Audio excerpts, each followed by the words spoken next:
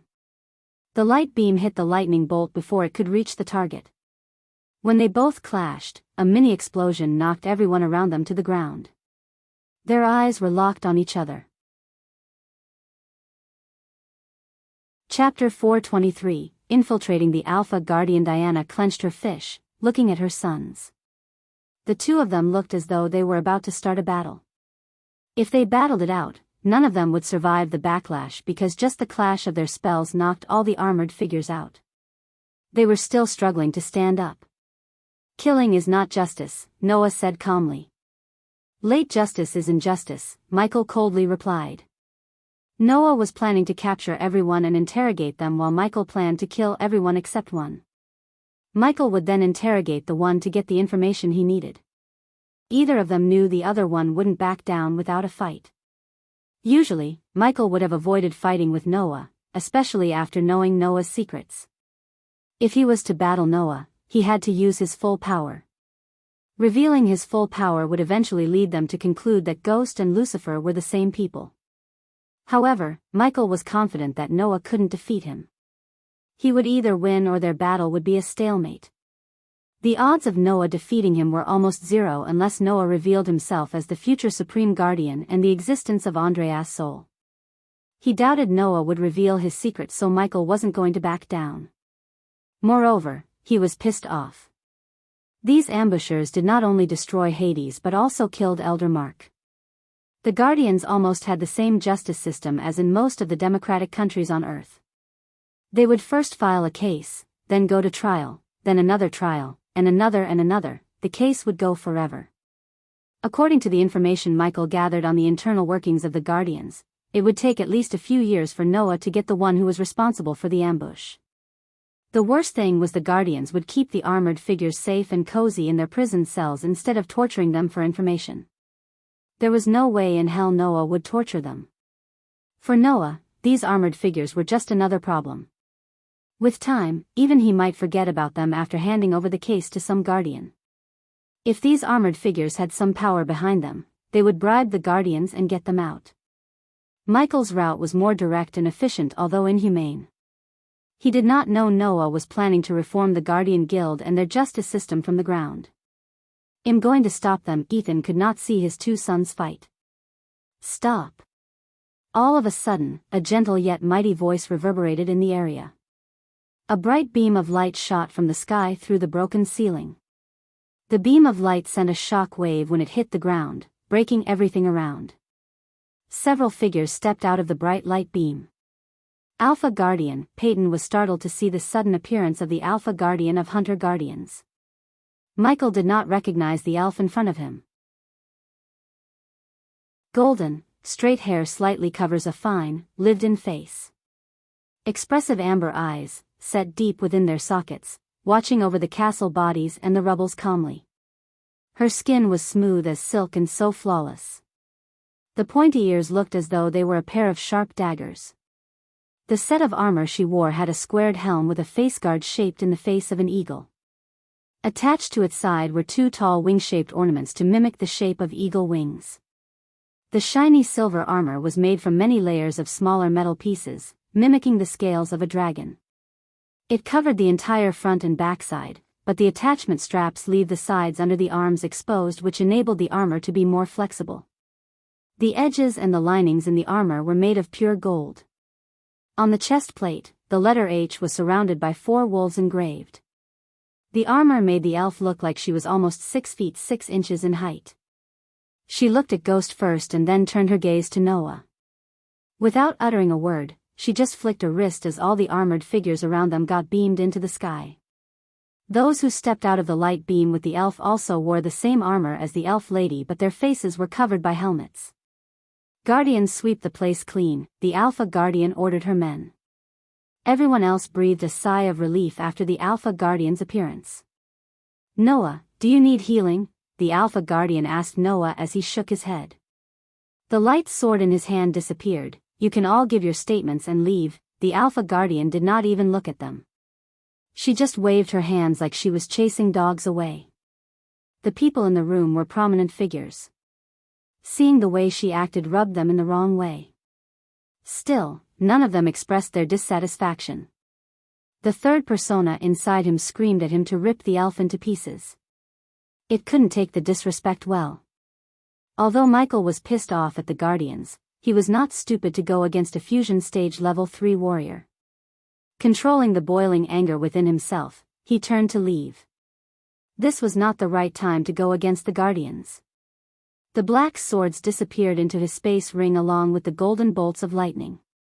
"Not you." When he turned around, he heard the elf's voice. Without even turning back, he could tell the elf was talking to him. Gaia stood up to stand beside him. On the other side, Peyton and Zanali came to join the Alpha Guardian. "This is now a Guardian business. Stay away." "Fuck you, bitch." Michael wanted to say these words directly to her face. To be honest, he could feel the third persona inside him wanting to say this. "I don't know who ordered this," Michael said, looking around. "Whoever they are, they should pray for you Guardians to get them first." The threat was obvious. The elf could see the killing intent in his eyes. Michael did not linger around. Elder Reiner stood up carrying Elder Mark's body in his arms. Before Diana could talk to him, she saw Ghost leave the area with the people of his sect. The other elders and the guests left the area too as quickly as they could. They were afraid of another ambush. The moment they felt the arch energy again, they flew out of Hades or what was left of it. A few hours later, Michael was in the dark forest mansion. He did not attend the funeral of Elder Mark. After paying gold coins for the renovation of Hades, he left the sect. Apparently, the armored figures cast an illusion spell around Hades. The illusion made everything normal to the people outside, so they had no idea that there was a battle happening inside. Ricky told them about that. Daniel, on the other hand, was not so lucky. If Michael had just been a couple of minutes late, Daniel would have died. The arrows and the weapons they used prevented the healing potion from healing the wounds. "Did you manage to get any of them?" asked Michael, entering the surveillance room. "They were teleported, my lord." Azazel pointed at a mirror that showed numerous black-robed figures disappear in a blink of an eye. "So the spycams?" "They were destroyed, my lord." Azazel shook his head. "Teleportation, void-creating spells, grand-scale illusions, weapons that mess with healing potions." "Who are these guys?" Gaia looked at the mirrors with her hands behind her back. "Whoever they are, they just made themselves an enemy of mine. And that's gonna end very badly for them," said Michael coldly. "Arya will get you more mirrors. I have already built more drones and spycams for you. I want my eyes in every corner of this continent." "That will be done, my lord." Azazel bowed. "Lucifer, did you notice those freaks mainly targeted Noah? I have a feeling that this ambush wasn't meant for us, but Noah, I don't give a shit who their target was. They messed with me. Before all this shit, I was a hitman. I was the best. When I pick my target, I will always get them, no matter who they are, or where they are." By almost killing Cindy and Raylene, Whoever sent the ninjas reached the top of Michael's kill list. How do you plan to get them? By infiltrating the Guardian Guild. Gaia felt a chill. Whoa, infiltrating the Guardians? You're joking? Asked Gaia. Her brows were arched up behind her mask. She was completely stunned. As far as she could remember, he always stayed back from the Guardian Guild. Even when they learned that Guardians was hunting him for more than 3,000 years. I have a plan, Michael snickered. He was building this plan for quite some time and only now he got all the required items to put the plan in motion. For the next few minutes, Michael explained his plan to Gaia and Azazel. When he finished narrating his plan, Gaia was genuinely surprised. Lord, I have only one question, asked Azazel after giving a deep thought to the plan he just heard. Ask. Michael knew what he was going to ask. What if those armored men were teleported to the Guardian Guild headquarters? They will decimate. Michael interrupted Azazel. They are not in the Guardian Guild headquarters. With a wave of his hand, Michael changed the footage of all mirrors. All those mirrors worked as one single display. In the display, they saw an empty hall lit with white orbs. The hunter guardians of the Alpha Guardian Michael met earlier stood guarding the hall. Gaia and Azazel were bewildered as they couldn't guess where the footage was coming from. They are in the Alpha Guardian's airship. A cold smile emerged on his face. Did you just bug the Alpha Guardian? Asked Gaia. Chapter 424. The dark elf in the tree. Michael was sitting on his throne in the dimly lit throne hall. Gaia paced towards him after finishing her tasks. Claire has informed everyone you are going to Mazeroth as we told her to, nodded Michael. Instead of sitting on her throne beside Michael, she sat on his lap. She removed the masks on their faces and kissed him. The kiss made both of them feel lightened. With everything that happened, the kiss calmed their nerves. Michael too enjoyed the passionate break. He gently caressed her hair while kissing her longer and deeper. When his grab around her waist tightened, she purred, "Are you sure, Michael?" After several minutes of kissing, she departed her lips from his. "It's for the best. The longer I stick with the sect, the more they become the target to everyone else. Those who cannot hurt me will harm them and I won't be able to protect them forever. I can see that, but we put so much effort into the sect and it's growing up to be a formidable force." Human. Gaia placed her forehead on his forehead. She was so close to him and wrapped her hands tight around his neck. Snake, I'm just talking about graduating from the sect, not completely abandoning them. We still manage the sect from behind the scenes. He pinched her nose. I know, Human. I just wanted to hear you say that. I'm not gonna stop until our sect becomes the most powerful one in this fucking world. In the future, every sector should be in our control. He could see the resolve in her eyes. It felt great to have her around. With a woman like her by his side, he could indeed take the entire world head-on. As they were talking, Azazel appeared in the hall out of thin air. "Oh, forgive me, my lord, my lady. I will come back later," Azazel quickly said.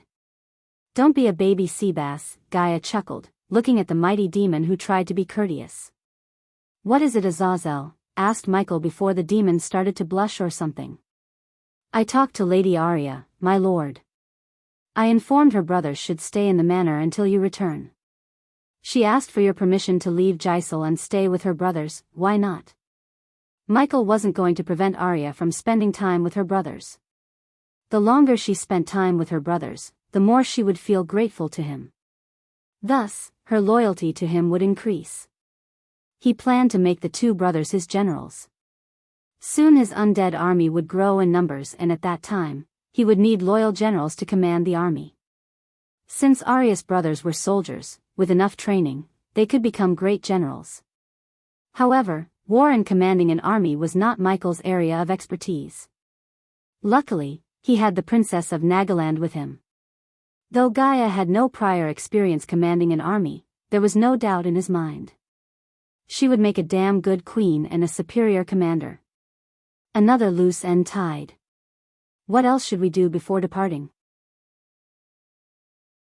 Asked Gaia. Nightmare is saying his goodbyes. Vidora has entered into seclusion. Maxine will be busy mining the crystals in Stormvale Mountain. Tiberius is building his own kingdom. Michael had given orders to each of his subordinates while he was away. Caius and Heinberg are working with the Maven senators to merge the two kingdoms. The civil war in Maven is still young, so it will take some time, said Michael, as though he had nothing to do with the civil war in Maven. He was the one who orchestrated the entire thing so he could merge Giselle with Maven with the support of the people of both kingdoms. Through Corey, he supplied weapons and resources to the freedom fighters in Maven who were fighting against Senator Vibius. They believed that Senator Vibius was raising taxes, driving the economy to drain, and militarizing the kingdom. They had no idea that Senator Vibius was long dead. Michael's plan was to merge all the Senate-ruled kingdoms into one single kingdom. For now, the merger of Giselle and Maven was enough. No matter what, he needed to protect the Stormvale Mountain and the existence of the Arch-Energy crystals from the Guardians. What about Sadie? Asked Gaia. Her task is to simply get stronger. I provided her with enough pills and potions to reach core formation level 7 within 4 months. The sooner she gets stronger, the better. We need to take over the Silvermoon as soon as possible. I'm getting sick of this Guardians. Michael felt the same way. It was like no matter how strong he got, the Guardians seemed stronger. However, when he thought about the third persona, surprisingly he smiled. Did you forget, darling? I am the fucking Dark Lord. Somewhere else, a man wearing long purple robes and half-moon spectacles was walking towards a giant banyan tree. A white dragon the size of a 3-month-old puppy was standing on his shoulder and calmly looking around the surroundings. The figure was none other than Wulfric. As far as one could see, there was nothing but the banyan tree and Wulfric in the place. One could wonder how such a giant tree grew on a land paved with marble stones. Several cone-shaped mountains were floating in the sky as though they were balloons. Wulfric calmly walked towards the tree. As he approached the tree moved, not the entire tree but the bark of the tree.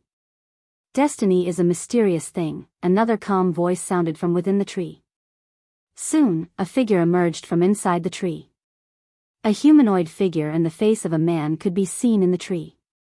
Dread it, run from it, destiny arrives all the same. The words were spoken in a gruff voice. How are you, old friend?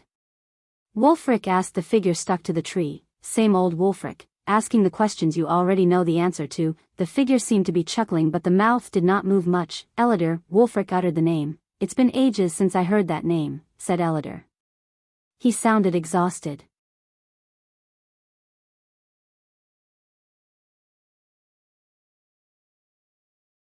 Chapter 425. The Grand Spire Bank in Flame Fair. One of the dukedoms of Kingdom Kethan was an imposing milky white building built with marble stones. The building was located near the avenue that led to Flame Fair Duke Avon's villa. From the street, a set of paved stairs led up to a set of burnished golden doors. The doors were flanked by an elf in a uniform of scarlet and gold. This was the entrance to the Grand Spire Bank Flame Fair branch. Before leaving for Akilan Realm, he had to deposit a percentage of his wealth. By doing so, he would get a pay cube which was similar to a credit card on Earth. Since he agreed to become the leader of the Thusian Alchemy Guild, Calvin insisted he open an account in Grand Spire Bank so they could transfer his monthly payment without any delay. Nice, Michael nodded in approval looking at the bank before him. This building could not scream wealthy any louder. The stairs led into a small entrance hall and another set of doors. The door frame and the handles were made of pure gold. He chose not to stare at the elves at the door because he did not want to be seen as a noob who had never seen an elf in his life before. Through these doors, also flanked with elves, was a vast marble hall with long counters stretching along its length with doors leading off to the vault passageways with around 100 elves and dwarves sitting at them. The vaults extended for miles under the city and were accessible through rough stone, complex, and interconnected passageways by means of magic pushcarts that were operated by dwarves. Rumor had that a dragon lurk in the depths of each branch as additional security devices. Lord Ghost, just after passing through the door, he was called by a youngster wearing sky blue robes. He was fanning himself with a matching blue fan and when he saw Ghost, he grinned ear to ear which seemed pretty forced. You must be the one Calvin sent. Michael shook the youngster's hand. It's an honor to meet you, Lord Ghost. I am Liang Li, lead the way. Li, said Michael as the youngster walked towards an elf sitting on the far end counter in the hall. He heard about elves being innately beautiful but when he saw the girl before him, he realized beautiful was an understatement. Her skin was sparkling smooth, the golden hair looked as though each strand of hair was made of gold. "Mr. Li, Lord Ghost. Please be seated," the elf said with a heartwarming smile. "You know me?" asked Ghost in doubt. The elf nodded. "It's our task to learn about potential clients, Lord Ghost." "Cool, now Lord Ghost, Mr. Li. How can I be of assistance?" Michael looked at the name board on the table before her. The name Vanya Valric was written on the board in beautiful calligraphy. "Miss Valric. You said it's your task to learn about your potential clients. So I assume you know about my two businesses." The elf nodded once again as Michael continued. "Until now I'm dealing without pay cubes, but it's not, how do you say, professional and convenient." Michael was just saying this for the sake of conversation. The bank took pride in keeping the contents stored in their vaults safe and secure. However, security was not a concern to Michael as he stored his gold coins in system storage, which was the most secure place he could think of. The reason Michael decided to open an account was because of Calvin and for the ease of transferring coins. To this day, when he purchases something for 100,000 gold coins, for example, he had to give 100,000 gold coins physically. That meant, stacks made of gold coins so high would appear and the seller or the owner had to count the coins. This process was tedious. If he had pay cubes, on the other hand, he could just transfer the gold coins in his Grand Spire bank account to another account easily in a few seconds. To be honest, Lord Ghost, I don't know how you managed until now without a pay cube. It's a must for a business with a caliber like yours. You have made the right choice by coming here. I would suggest you open a VIP account rather than a normal account, Lord Ghost, the elf suggested. Let me explain the key benefits, Lord Ghost. Transferring funds in your account from one continent to another will be done within a day. If you wish to transfer items such as artifacts, paintings, etc., we will handle the security so you can be at ease. Another benefit that you would be interested in more is our tax reduction. What is that? Asked Michael. Currently, if your monthly income is more than 10 million, you will have to pay tax to each kingdom your revenue flows through. 40% of your income will go to paying taxes. But if you are a VIP account holder in our bank, your income will be directed to your Grand Spire account and your taxes will be reduced to 30%. You will save 10%, and Lord Ghost, that's not a small percentage. The last part got him. He hated paying taxes and filling the bellies of nobles in each kingdom. If Gaia was here, she would have jumped the gun and said okay right away after hearing the elf. His current monthly income was somewhere between 12-14 million, including his 2 million monthly paycheck from Thusian Alchemy Guild. Miss Valric. I heard how secure your bank is, but you want to see how secure? The elf cut Michael's sentence. It'll be better if I show you instead of explaining, Lord Ghost. Shall we? The elf stood up, gesturing at Michael and Lee to follow her. Great, Michael was kinda excited. As the elf turned around to lead them to the vaults, he took out a spider from his system storage and willed it to be on his chest, sending feeds to Azazel. At the end of the brightly lit hall was a golden door. The two elves flanking the door opened it to let Valric, Michael, and Lee through. In contrast to the grand marble of the entryway and the main hall, on the other side of the door, the passageways to the vaults were stone and dimly lit with flaming torches. After following Valric for a few minutes, they came to a slop where Michael saw coiling train tracks.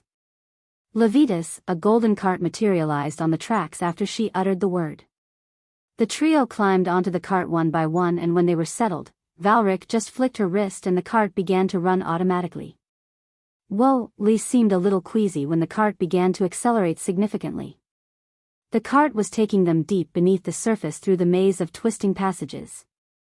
Michael tried to get a look at their surroundings, but in addition to the cart's speed, the vast, complex interconnected series of tracks prevented him from doing so. After almost 15 minutes of cart riding, the cart came to a halt in front of a giant door made of dark metal. The door stood at least 30 meters in height and 20 meters wide. This is the first security measure, Lord Ghost. This door is built to withstand any magical spells cast, no matter who cast the spell. Valric sounded proud. She then placed her hand on the door and said, "Oh Benta." The ground vibrated as the door slowly creaked open. While it was opening, Michael asked, what if someone else said the same word? Will the door still open? Valric smiled, almost seeming amused by the question. The door has runes on it which analyze the voices of Grand Spire workers in real time, Lord Ghost. Plus, the passcode changes every minute which only the authorized personnel know. Michael took a mental note. Miss Valric. How does this door open? Runes? Lee asked. No runes, Master Lee. Raw physical strength. What do you mean by that? Lee couldn't help questioning. Giants, Master Lee. Only the strongest giants can open this door from inside. As for the location of the giants and the door mechanism, it is kept as a top secret. When the door completely creaked open, they were welcomed by an endless dimly lit hall with thousands of mini vortexes. These deep-sea blue vortexes were hovering in the air, and the sheer number of them startled Michael. This is the second security measure, Lord Ghost. When you open your account, a mini pocket dimension and the entryway to that dimension will be created here. Each portal is assigned a number. Only the handler of that account number could enter the portal. Every portal you see here is protected by several powerful runes and arrays. If anyone tried, not that they could come this far, they will be burnt to a crisp. What if this handler tried to get his hands on the items? Asked Michael. The handler could access the dimension, but he or she won't know the coordinates of the place where the bank keeps your items. Every dimension is near inhabitable, Lord Ghost. No one can survive there for more than an hour. So if you don't know where to look for the items, odds are you're dead. After knowing the coordinates by contacting us and passing the verification tests, the handler will be given the coordinates. The vault at the coordinates is impenetrable even by an immortal. When the client requested an item to be taken out of the vault, the bank will hand over the handler a special rune. After reaching the coordinates, the vault will ask for the passcode, which will be given to the handler from our security branch after another series of verification processes. By the minute, she was impressing Michael. Somehow these verifications sounded like intriguing death traps. On top of everything, Michael felt like he's been watched by several entities. The handler then places the rune on the vault. The rune will teleport the item directly to a secure place. The rune will change every 3 hours, so duplicating is not an option. After that, the bank will give the coordinates of the place to the client. The client has the option to pick up the item or to be delivered to the preferred location. We will take the required items from the client when opening a new account. The elf explained everything patiently. Of course, this is just the gist of it. Some parts of the security are only shared with those with high clearance levels. You can rest assured, Lord Ghost, there are no other secure places like Grand Spire in this world. Michael was truly surprised. He could not think of a single weak point in the security system, and what she told him until now seemed like only half of the security. It was evident that behind the scenes, there were more security measures in place. Therefore, robbing this place was nothing but suicide. Michael hoped he won't have to steal from Grand Spire in the future. At this time, he did not know fate had another thing in store for him.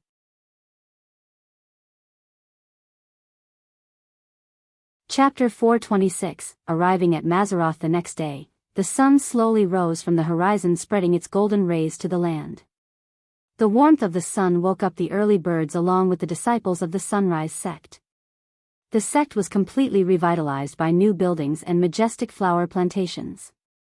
The fountains built occasionally on the neatly paved road added an extra bit of charm to the sect's beauty. Only one construction place could be seen, and it was on the place where Ghost's previous house was located. On Gaia's rampage, she destroyed the home. Ever since then, the dwarven engineer who built the Hades was tasked to build Michael's new home. Michael bought a blueprint from the system store and made some changes to accommodate his taste and the size of the land given to him, and handed the construction work to the dwarf. The total cost to build his new home was a whopping 18 million gold coins. The blueprint Michael bought was the blueprint of Updown Court in England. The changes were made to make the house smaller, since Michael had no need for so many rooms and bathrooms. After discussing with the dwarf, the house ended up with 20 rooms, 10 bathrooms, and 5 swimming pools, including one private swimming pool for Gaia and Michael. Even this felt like too much to him, but Gaia insisted and refused to go lower than 20 rooms. Currently, only Gaia was standing in front of the half-built home waiting for Michael. Sorry, it took longer than I expected. Michael appeared out of thin air thanks to runic teleportation. Everything all right? Gaia asked, hugging him tight. They both continued to kiss each other before departing. Went great actually. I opened up a VIP account and Calvin's guy made a deposit of 6 million into the account as my bonus. I guess Thusians have gold to spend, we should milk as much as we can before we destroy them. Gaia grinned. What about you? Did you tell the Kane family elders we might not be able to make it to the wedding? Asked Michael. He sat on the stack of marble stones and helped Gaia up. He then put his hand around Gaia's shoulder. They are pretty pissed off about the ambush. I heard that's the hottest topic in Elon right now. And oh, the wedding has been postponed. Michael was surprised. The Kane family went to such lengths to make sure Adam weds the Oswin family heiress. It was highly unlikely they postponed because a trio of elders got ambushed. They didn't tell me why. They just told me the wedding has been postponed. Did you happen to meet Lord Ashton? Nope, Gaia shook her head. Your full name is Gaia Ashton and he is also called Ashton. You two related? It's coincidence, brat. She gnawed Michael's hand playfully. Ouch, you animal. Michael knocked her on the head. He suddenly stopped chuckling, which made Gaia frown. She looked at his face to see a worried look on his face. Don't worry, Michael. We will find a cure for your problem. I have a feeling the dark elf my mother talked about has all the answers we need. I am afraid he will have more than answers, said Michael. His gut feeling told him something was going to happen soon. Ignoring the gloomy feelings, Michael accessed the system storage to take out a brown sparkling potion. He drank the potion quickly and closed his eyes. The potion was so bitter that it made bitter melon look sweet. After he drank the potion, Gaia noticed tiny hairs coming out of his cheeks. She saw his beard grow at a visible speed. In a few blinks of an eye, his stubble beard turned bushy. His hair also grew a couple of inches but not as much as the beard. System, upgrade her mask to the max level. He then willed the system, placing his hand on Gaia's face. She began to feel a warm wave spreading through her head. The chameleon mask has been upgraded. Anyone under the half-immortal stage will not see through the effects of the mask. The system charged 10,000 badass points for the upgrade. This was the last thing Michael planned to do before leaving for the Aculun realm. What did you do? Asked Gaia, touching her face. I made sure you stay safe. Just run if you see anyone above half-immortal stage, human. I don't think those guys will be teaching their better safe than sorry. Shall we go? Michael jumped down from the stacks of marble stones. Go? Aren't you gonna tell everyone? She frowned as Michael sighed. I already told Claire. I am not very good at goodbyes. Besides, they are still grieving. We should leave them be. Whoosh. As Michael was speaking, a shadow was cast on them. They both looked up at the sky to see Nightmare slowly descending from the sky. He landed comfortably on Michael's shoulder. You're on time. Michael brushed Nightmare's neck gently. Before we go, I have a question. You are going to study. What is she gonna do? You faked the acceptance letter, but what if they have records of new admissions? If they compare the list of names with the people who arrived, she will stand out. Gaia looked at Michael, expecting him to explain. Believe it or not, Michael had the same question. However, according to the system, it altered the records somehow. At first, Michael couldn't believe the system. He never thought the system would be able to alter records of Mazeroth from another realm. Yet the system did that and reassured him that he has nothing to worry. He trusted the system enough to bring her to the Aculun realm. Where does this come from? Nightmare nudged his head on Michael's beard. Let's go, shall we? Rather than explaining and wasting time, Michael retrieved the golden parchment from the system's storage. Gaia also took out similar-looking parchment from her space ring. Both parchments looked exactly the same. No one could find any difference in the scroll except for their names. Taking out a quill from their space rings, they signed their names on the corner of the parchments as instructed. After signing, nothing happened. They just kept staring at each other.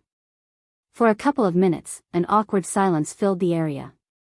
What dash? And just as Gaia was about to say something, the air around them became hotter. They felt the space around them getting distorted.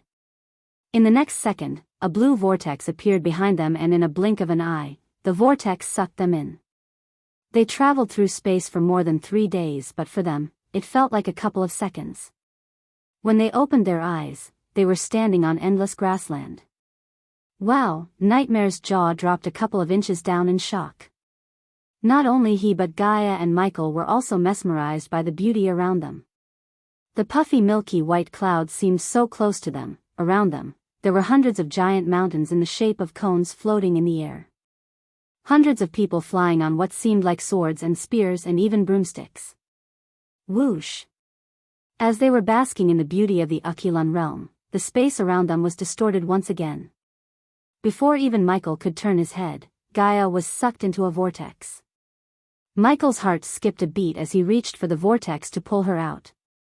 However, it was too late. She and the vortex both disappeared. System, locate her. Where is she? He shouted at the system in his mind. Do not be alarmed, host. Gaia is still in the Aquilan realm.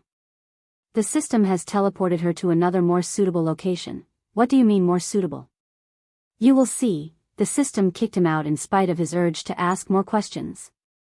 The Aquilan realm sky was filled with floating mountains. Each mountain looked unique.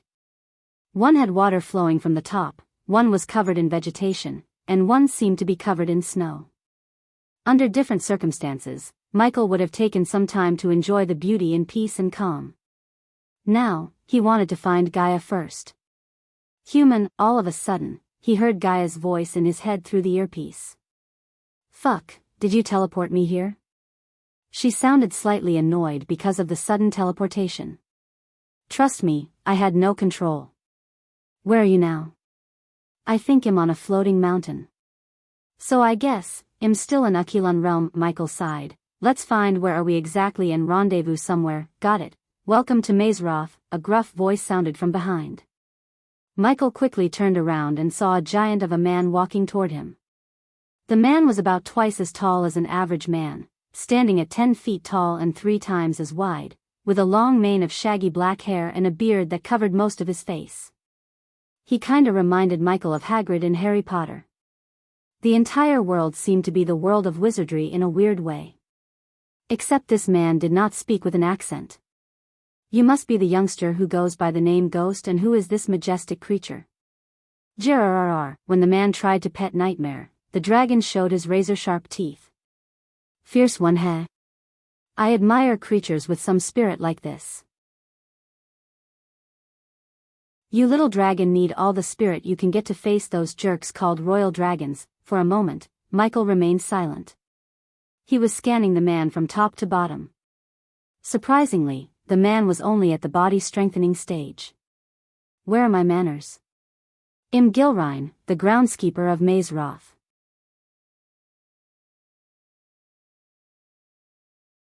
Chapter 427, Flying Train to Mazeroth. Follow me. Your ship departs in 40 minutes. Gilrine gestured at Michael to follow him.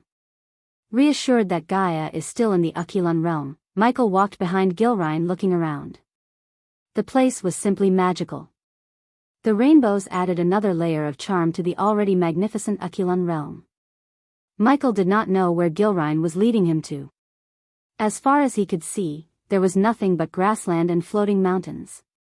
Few of the mountains had small pagodas atop. However, those pagodas did not look like the famous Mazeroth. How may I call you? Asked Michael. Gilrine, groundskeeper, Fatso as many like to call me. Gilrine chuckled. Gilrine it is. How many students are in my batch? Michael tried to gather information about the Aquilan realm and Mazeroth starting from Gilrine, since Gilrine seemed like a talkative type. 24. The number is twice in the junior batch. Trust me, this time, we have some monsters. When they leave after 3 years of study in Mazeroth, they will rule the world. 3 years? I thought the studies in Mazeroth will be 18 months, asked Michael. Gilrine scratched his bushy beard as a few peanuts jumped out of his beard. That's for the senior batch, which is you kids. The little ones will study here for 3 years. Nightmare couldn't take his eyes off the sky where he saw countless people flying. He wanted to check out the new place by flying around. He really missed Fedora. They would have really loved the place, Nightmare thought. After almost half an hour of walking, they came to the edge of the mountain. Michael stood on the edge, looking down. There was nothing but puffy clouds down. They covered the air as though they were fluffy white blankets. You are the last one in your batch and surprisingly you took your time. Normally kids come running here the second after they get the invitation. Michael could barely see the expression on his face through the bushy beard. I had some loose ends to tie up, for some reason. Gilrine had a weird feeling looking at the calm face of the youngster. He couldn't explain the feeling but it was drilling his heart like a drill. Chew. Chew. The sound of the train in the distance drew their attention towards the sky. Michael was pretty surprised to see a train approaching them. The train was flying rather than running on a track. The train was at least 650 m in length. It was painted in black with the word Mazeroth Express written on the side in crimson red. Michael counted 5 coaches while waiting for the train. He couldn't help remembering the Hogwarts Express looking at the train. This whole place and Azeroth reminded him of Harry Potter. Instead of Harry Potter, he felt like Voldemort since the Guardians named him the Dark Lord. As the train approached them, it slowed down and eventually stopped in the air above them. A bridge made of light appeared from the center car to the edge of the mountain Michael and Gilrine were standing on. Bollocks, all of a sudden, Gilrine slapped his own forehead. I forgot to pick something important. He turned to look at Michael. Do you mind going alone? I will meet you at the gateway. Michael did not know how this entire process works yet. Looking at the man's pleading face, he nodded. Sure thing, great. Hey, erase your ticket. Gilrine handed over Michael a golden card the size of a credit card and flicked his wrist. A large broomstick materialized on the ground beneath his feet. In a blink of an eye, Gilrine stepped on the broomstick and disappeared into the sky in a rush. The ticket had the number 34 under the name Mazeroth written in emerald green ink. The sparkling blue light bridge seemed intimidating as Michael never walked on a light bridge before. Still, he wasn't afraid. Even if he fell, he could fly, so there was no need to be afraid. To his surprise, when he stepped on the light bridge, a loud thunder shaking even the mountains sounded throughout the realm. That's ominous. Michael looked up at the sky. The puffy white clouds were being chased by dark gloomy clouds. The colorful realm slowly turned darker and darker. In the distance, several lightning cracks were splitting the sky. The darkness soothed. He walked the bridge with his head held high. When he finally stepped into the train, the light bridge faded away. He was welcomed by a corridor large enough for 2 grown men to walk side by side. There were several compartments in front of him and each of them had a number on the door. Not a single compartment had open doors. The door near him had the number 23 and the numbers increased further. He walked through the corridor. 25, 28, Nightmare counted along the way. The train was spotless. The blue rug they were walking on was clean and the place smelled like jasmine. He could not look into the compartments as the doors were made of some kind of redwood. The coordinator was brightly lit by golden orbs on the ceiling. Finally, several minutes later, he found the number 34. There is no knob on the door, said Nightmare. Michael looked at the ticket in his hand, wondering how to open the door when the door next to his compartment opened. Alluring beauty with silky brown hair stepped out of the room. She wore a warm smile on her face. You have to place your ticket on the door, the girl spoke in a melodious voice. She turned her gaze towards Nightmare while Michael was placing the golden ticket on the door. Her warm smile and beauty mesmerized Nightmare. He was just staring at the girl's face without batting an eye. Several runes began to glow when the ticket touched the door. A golden knob appeared as Michael twisted the knob to open the door. The compartment was a small room with a single door opening to the long corridor. There appeared to be seating for up to 6 adults or 8 children in the compartment, on 2 cushioned benches facing each other. Thank you, don't mention it, number 34, she smiled, making Michael frown. You seem like you don't know it.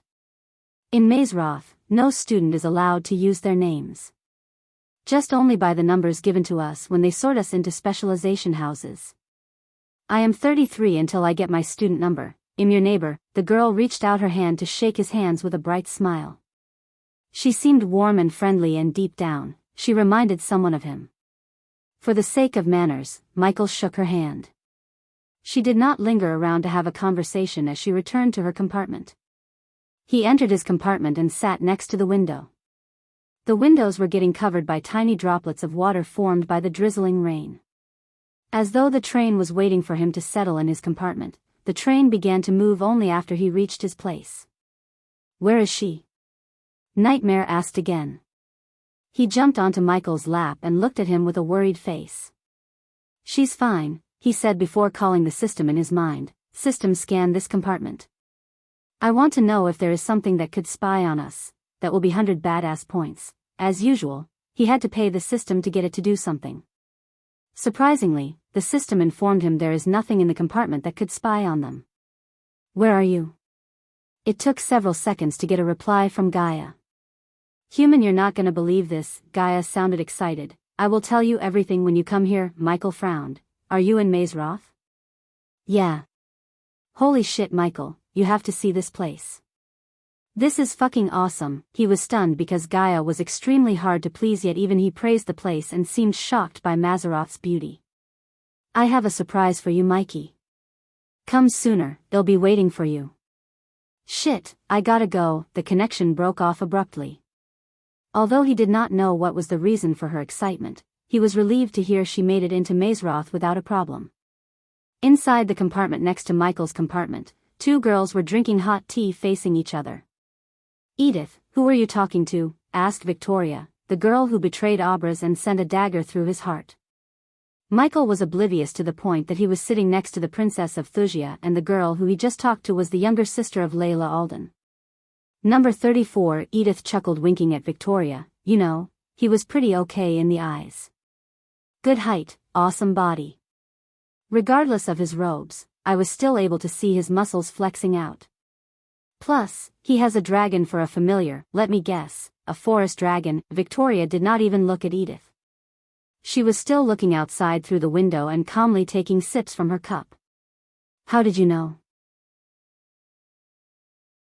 Edith was shocked, because if he had a royal dragon, would have known him, and you would have known him, Victoria calmly said.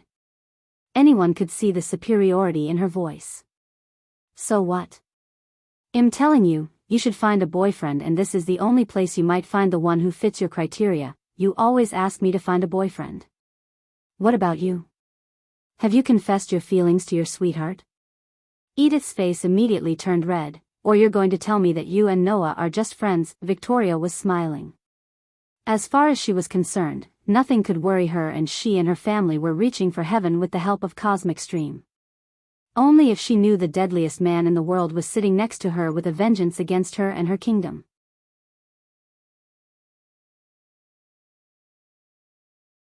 Chapter 428, Runemaster. I should check out what's happening. After traveling for an hour, he eventually decided to send spiders throughout the train. "Open the door," Michael said to Nightmare, who was watching the outside with his nose pressed against the window. Nightmare flew towards the doorknob and opened the door by twisting the knob using both of his hands. Michael sent several spiders through the door. Nightmare kept watching the spiders crawling out the door and activating their camouflage to blend in with the environment. The corridor was pretty much empty except for a few youngsters who put their heads out the door to look at the corridor as though they were expecting someone. Michael was watching everything with his eyes closed. The feeds were running in his mind. Although it was stressful to watch them in his mind, he was not in the situation to set up mirrors or contact Azazel. Speaking of Azazel, Michael tried to establish a connection with his demon butler, but he was unable to connect with him. It didn't come as a surprise to Michael, as his earpieces lacked the power to enable him to communicate between realms. The spiders he sent towards the front of the train returned nothing. However, the ones that went on the other side showed him something interesting. It was a sight of several youngsters who were tall, lean, and mean-looking, ganging up on a youngster. The guy who was getting the beating curled in the shape of a question mark to cover his chest, gut, and face.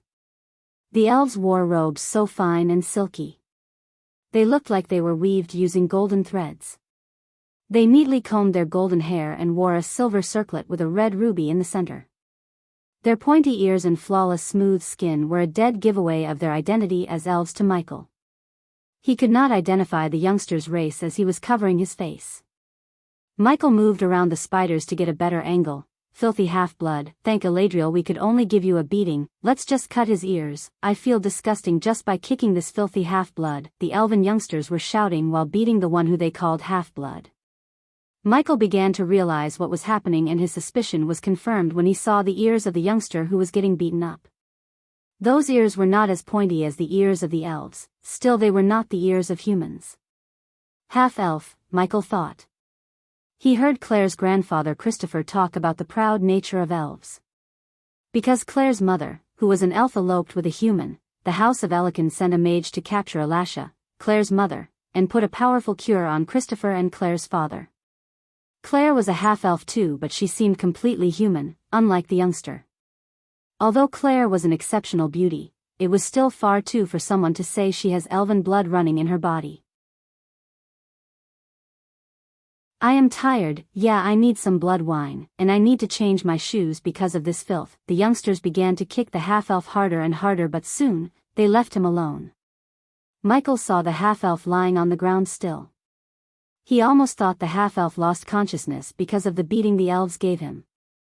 The half-elf surprised him by standing up. Now that the half-elf was on his feet, Michael could see his face.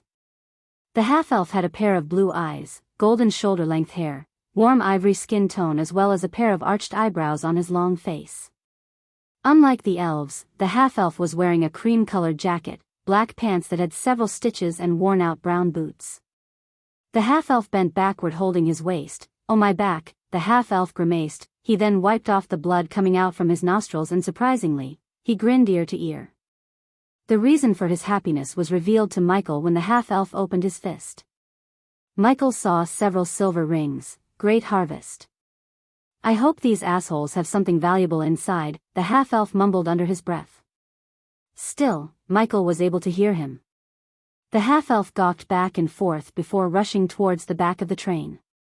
Interesting, Michael moved the spiders behind the half-elf to follow him. The half-elf passed every compartment until the last one. Yet, he never opened the last compartment. He walked past the compartments and stepped into the last couch, which was one open compartment. Several suitcases were lying around and some of them were opened. Clothes and books were lying around chaotically. The half-elf jumped onto a stack of suitcases. The half-elf looked around, closed his eyes, and placed one space ring on his right palm. Michael was staring at the half-elf curiously. The half-elf remained with his eyes closed for a couple of minutes. When the half-elf opened his eyes, his index finger was glowing. He touched the space ring with his index finger as the space ring began to tremble. The half-elf moved his finger, drawing some kind of symbol on his palm. Boom! The trembling space ring all of a sudden exploded. Yet, there were few items materialized on the floor just after the space ring exploded. Michael saw a couple of jade daggers, scrolls, and a few gold coins. The half-elf frowned. Damn it, he cursed, waving his hand. A beam of light shot out from the half-elf's palm and engulfed the items. The very next second, the light beam disappeared along with the items on the floor. The half-elf continued to break the space rings one by one. Each time he broke a space ring, he ended up stealing the leftover items. A runemaster, Michael realized the specialization of the half-elf while watching him break open the space rings one by one. Obviously, the half-elf was destroying the space rings along with most of the items inside. Still, it was a great feat that many believe that space rings are unbreakable. If he was called by Mazeroth, he must be a gifted one, Michael thought. For a long time, he was looking for a runemaster to serve him. It seemed like he had finally found a suitable candidate to recruit. The problem was, however, how he should approach the half-elf. He could either meet the half-elf as Ghost or Lucifer, but getting into his Lucifer persona in the Aquilan realm was a risk. Therefore, he decided to approach him as Ghost. Fortunately, the girl he met told him that in the Aquilan realm, Mazeroth in particular, everyone would be called using their student numbers rather than real names. If he played his cards correctly, he could hide his identity and recruit him into the order. Several minutes later, the half-elf broke all the space rings in his hand. He jumped down to the floor with a grin. It's time to find another group of racist assholes to steal from. The half-elf made his way towards the student compartments once again. The half-elf walked out of the compartment having no idea of being followed. Inside compartment 33, Edith and Victoria were staring at an orb floating in the middle of them. Why does your father want you to hide your identity? Edith asked. The orb was powered with Cosmin C energy. Hence, they were able to communicate with Victoria's father in Wuxia using the orb. I don't know, but Dad must have his reasons. In her life, Victoria had never questioned her father's decisions. For her, he was the greatest ruler born to unite the entire world under the name of Wuxia. She believed it was her destiny to rule the united world as the Empress of Wuxia. At least I don't have to wear any masks to hide my face. Edith rolled her eyes. She did not seem very happy about Victoria hiding her face as well as her identity as the Princess of Wuxia.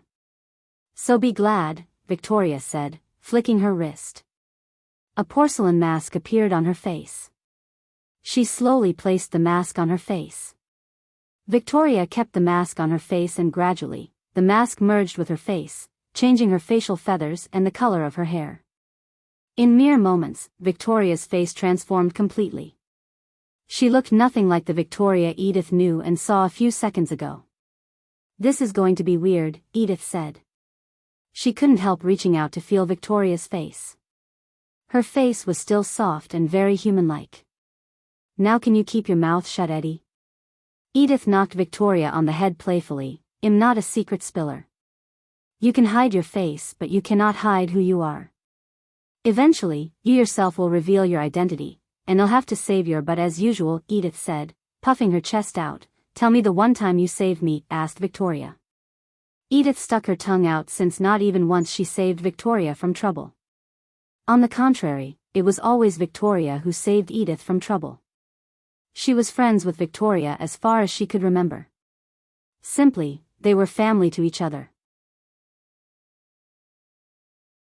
They did not keep secrets from each other except for Victoria's involvement in acquiring the cosmic stream. However, that was because Victoria's father made Victoria promise not to tell anyone until they obtained the cosmic stream. Edith would have stopped Victoria and persuaded her to find another way instead of betraying someone using love. For Edith, love was the most precious thing in the world. Because Victoria was her best friend, subconsciously Edith ignored the fact Victoria faked being in love with Abras and betrayed him for the cosmic stream. Thusians did get the cosmic stream and they were using the stream to become the strongest. However, they failed to realize that the power came at a cost.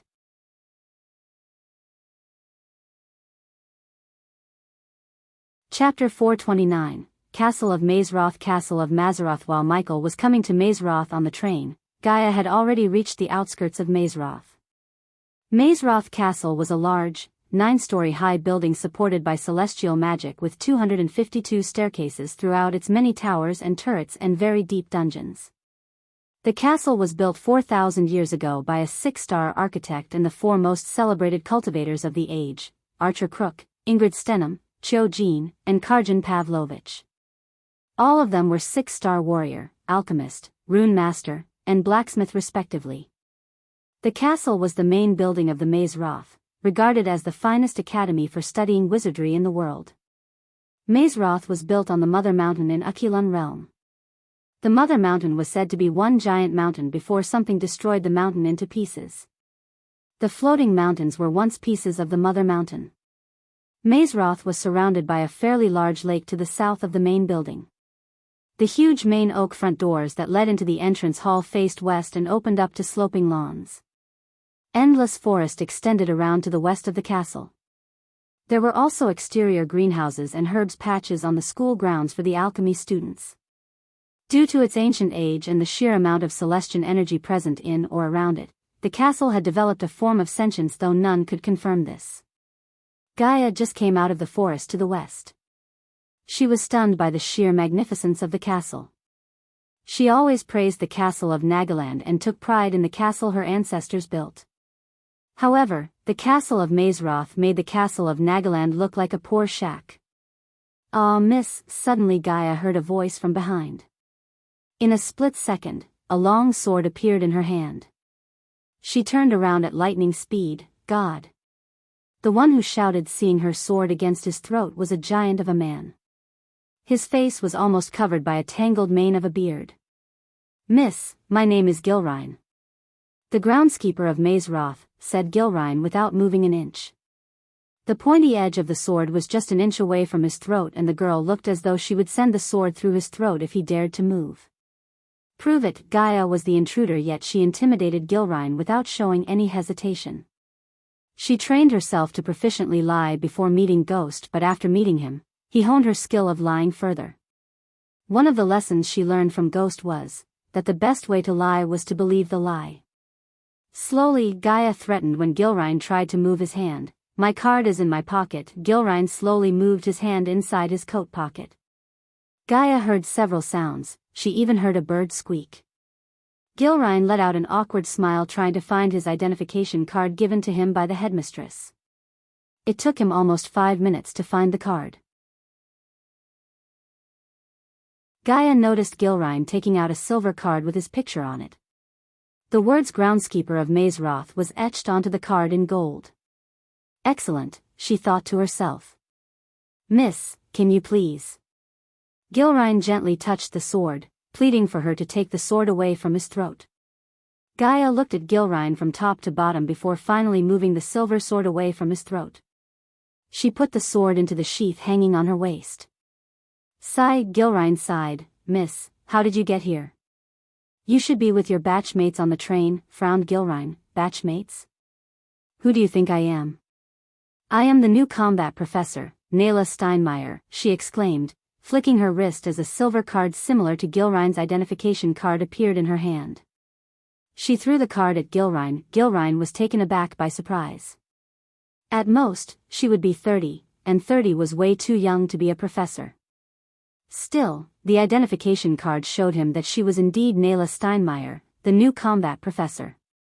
If Headmaster recruited her to teach the art of combat to the students, Gilrine had no doubts that she was the best, because Maze Roth accepted only the best of the bests.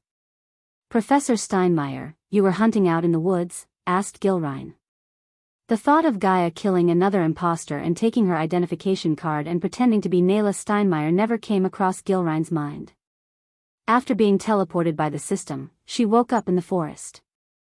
While she was searching for a way to get back to Michael, she ended up in the middle of a battle between two girls. They were equally matched, and when Gaia saw them, both of the girls were badly injured by each other. She did not interfere. However, she wanted to contact Michael and ask him what to do when both the girls used the most powerful spell in their arsenal.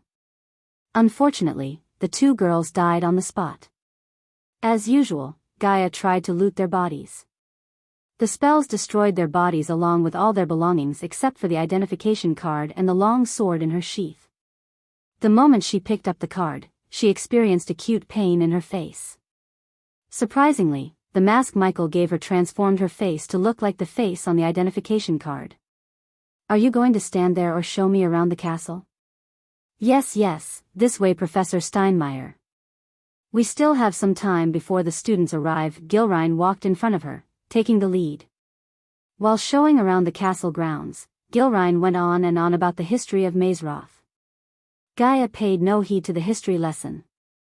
"Show me the tree, huh?" Gilrine was confused by her sudden question. They were at the training grounds, which was a flat, shortcut grassy area and were located near the greenhouses. There was no tree in the vicinity, so he scratched his bushy beard with a confused look on his face. "Can you be more specific, Professor Steinmeier?" "Never mind, I will practice my punches later," Gaia lied. She wanted to find the tree her mother talked about, the tree with the dark elf. She probed Gilrine because he seemed to know a lot about the castle grounds and the Ukulun realm. Since there was nothing but a confused look on his face, she learned that the location of the tree was well hidden. Gilrine, they were on their way to the courtyard when Gaia met a tall, severe-looking lady in her late 60s. Her dark hair was tied up in a bun and wore round spectacles. Gaia's heart skipped a beat as the woman was a level 10 fusion stage cultivator. "Headmistress Martin." Gilrine bowed his head with the utmost respect. The lady nodded in return before turning her gaze towards Gaia. "Oh, Headmistress Martin, This is Professor Nayla Steinmeier, our new combat professor. How stupid of me. You must have known this. Gilrine let out an embarrassed chuckle. New professor? Wulfric did not say anything about getting a new combat professor. I checked her identification card, headmistress, Gilrine said before Gaia could open her mouth. It must have slipped his mind. Fortunately for Gaia, Headmistress Kayla was on an urgent business and she trusted Gilrine and the security measure of Mazeroth. Hence, she did not think Gaia was an imposter. In a blink of an eye, Kayla turned herself into a milky white eagle and flew into the dark sky. Gaia was stunned yet again. She is the best shapeshifter there is, Gilrine proudly said. Gaia could also notice a tear rolling out of his eyes in pride. Through the oak door in the courtyard, they stepped into the castle. The corridors were as wide as a spacious hall. It was brightly lit with huge chandeliers and giant candles. Where is everyone? Gaia couldn't help asking Gilrine, looking at the empty corridors and halls. This entire time, she saw no one except Gilrine and Headmistress Martin. Once again, she looked around, standing in front of the giant oak door. Instead of answering, Gilrine just grinned. Then, he pushed open the oak door. The moment the door was opened, the silence she experienced disappeared. The bustling sound and the chitter-chatter of people reverberated in the area. Welcome to Mazeroth, Professor, Gilrine said proudly. The bustling large hall before her was the main hall of Mazeroth. It had enough space to hold every student, as well as the main staff and guests. The hall had tall walls that reached up to the ceiling, which was covered with floating candles and enchanted to look like a starry sky. At the front of the hall was the staff table, which was designed to house the entire Mazeroth staff. In the center of the table was a throne chair where the headmaster sat. In front of the staff table were 5 6-foot pillars. The pillar in the center was made of glass, unlike the rest of them, which were made of granite stone. The hall was lit by thousands and thousands of candles that were floating in midair over 4 long tables, where the rest of the students were sitting. These tables were laid with glittering golden plates and goblets. Gaia looked upward and saw a velvety black ceiling dotted with stars. It was nothing like the starry sky she had seen, it was more beautiful, more mesmerizing. She really had a hard time believing there was a ceiling there at all, and that the hall didn't simply open onto heaven. The students were busy gossiping and playing as they did not notice Gaia.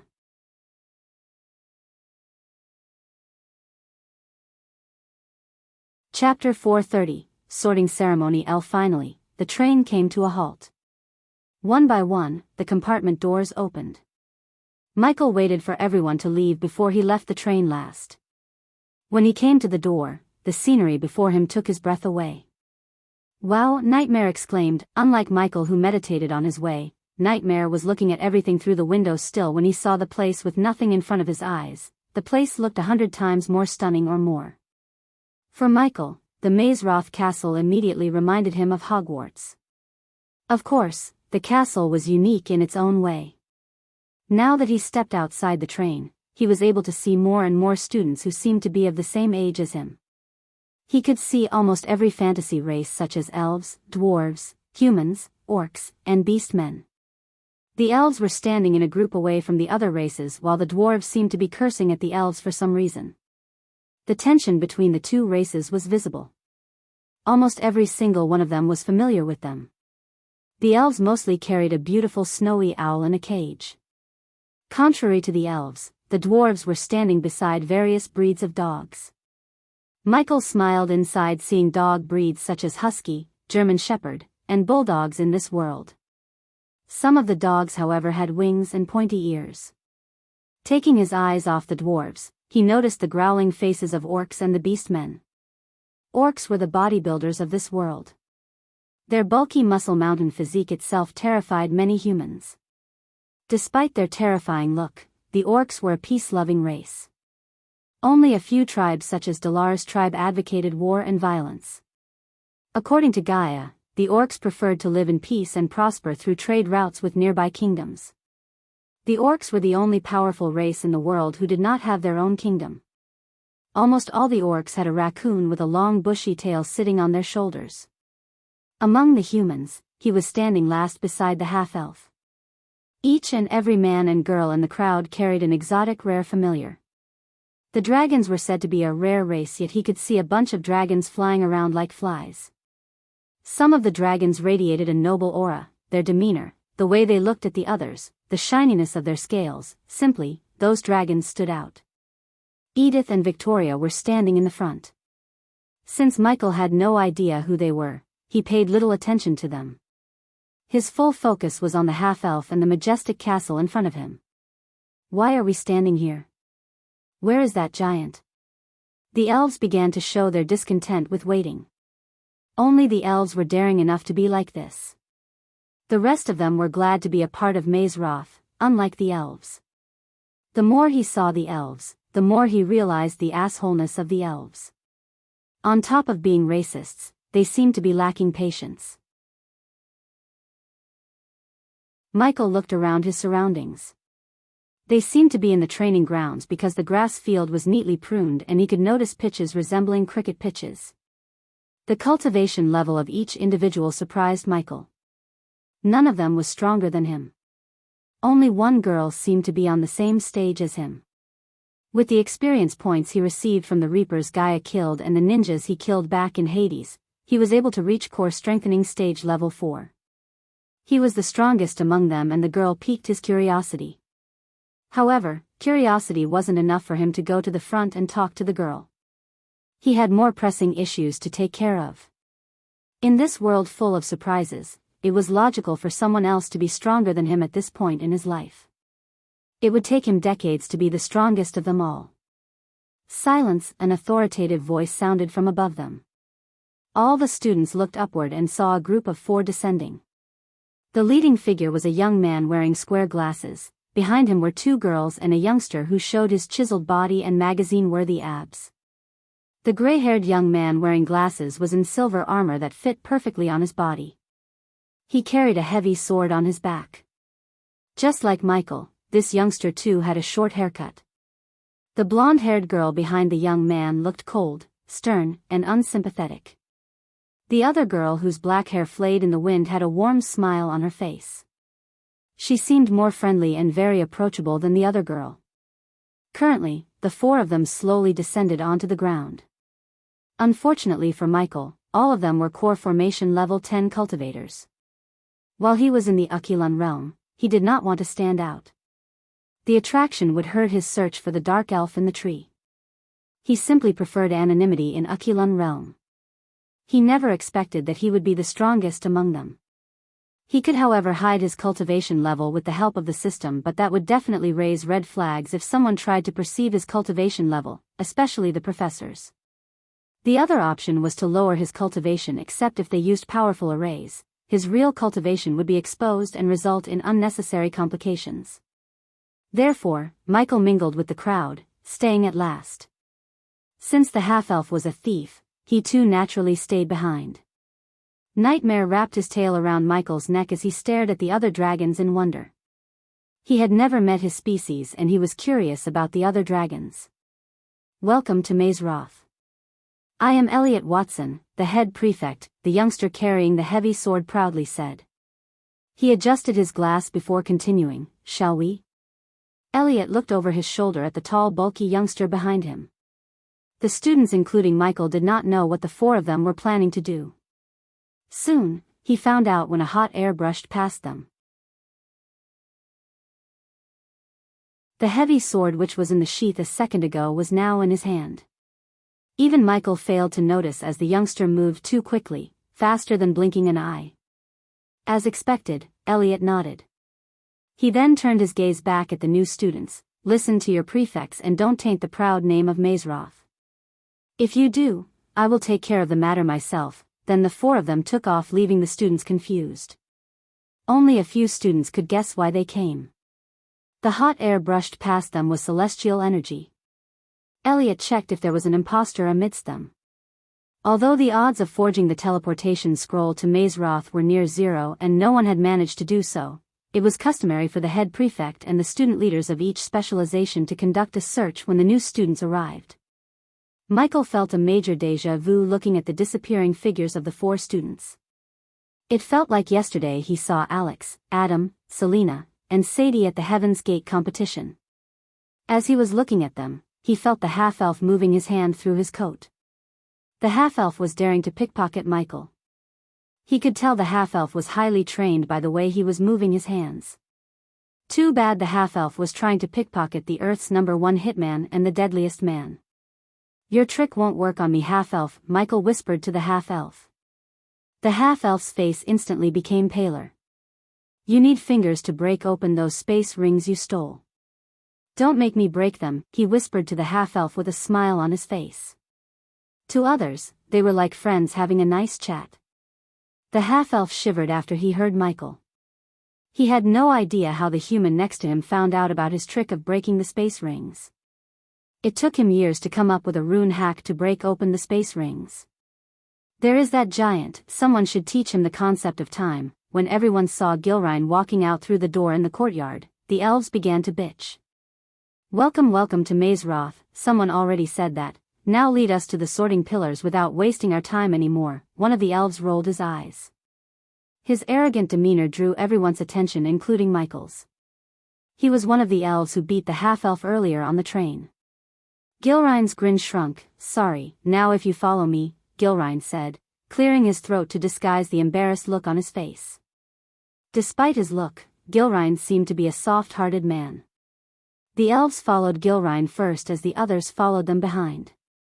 The half-elf tried to speed up his steps, try to escape, and "I'll tell the elves what you did to their stuff." His words stopped the half-elf in his way. "I don't know what you are talking about," said the half-elf. "Nightmare," Michael gently nudged Nightmare's chin as he leaped onto the half-elf's shoulder. The half-elf almost shouted and swatted away Nightmare, but Nightmare's razor-sharp teeth stopped him from doing so. "Walk with me," said Michael, following the crowd. The half-elf realized he had no choice but to follow him because the man walking in front of him was the strongest of them all. He made an amateur mistake by not checking his cultivation before trying to pickpocket him. However, he did not have to worry for long, as the professors would strip away their cultivation after the sorting ceremonies. The students would only be allowed to use their cultivation during certain tasks and assignments. "Hey, little dragon," the half-elf smiled at Nightmare. "You're either extremely lucky or unlucky." The half-elf couldn't guess whether to laugh or cry hearing the dragon. "What's your name, by the way?" asked Nightmare. "Wilkes," the half-elf sighed, giving the dragon one of his aliases.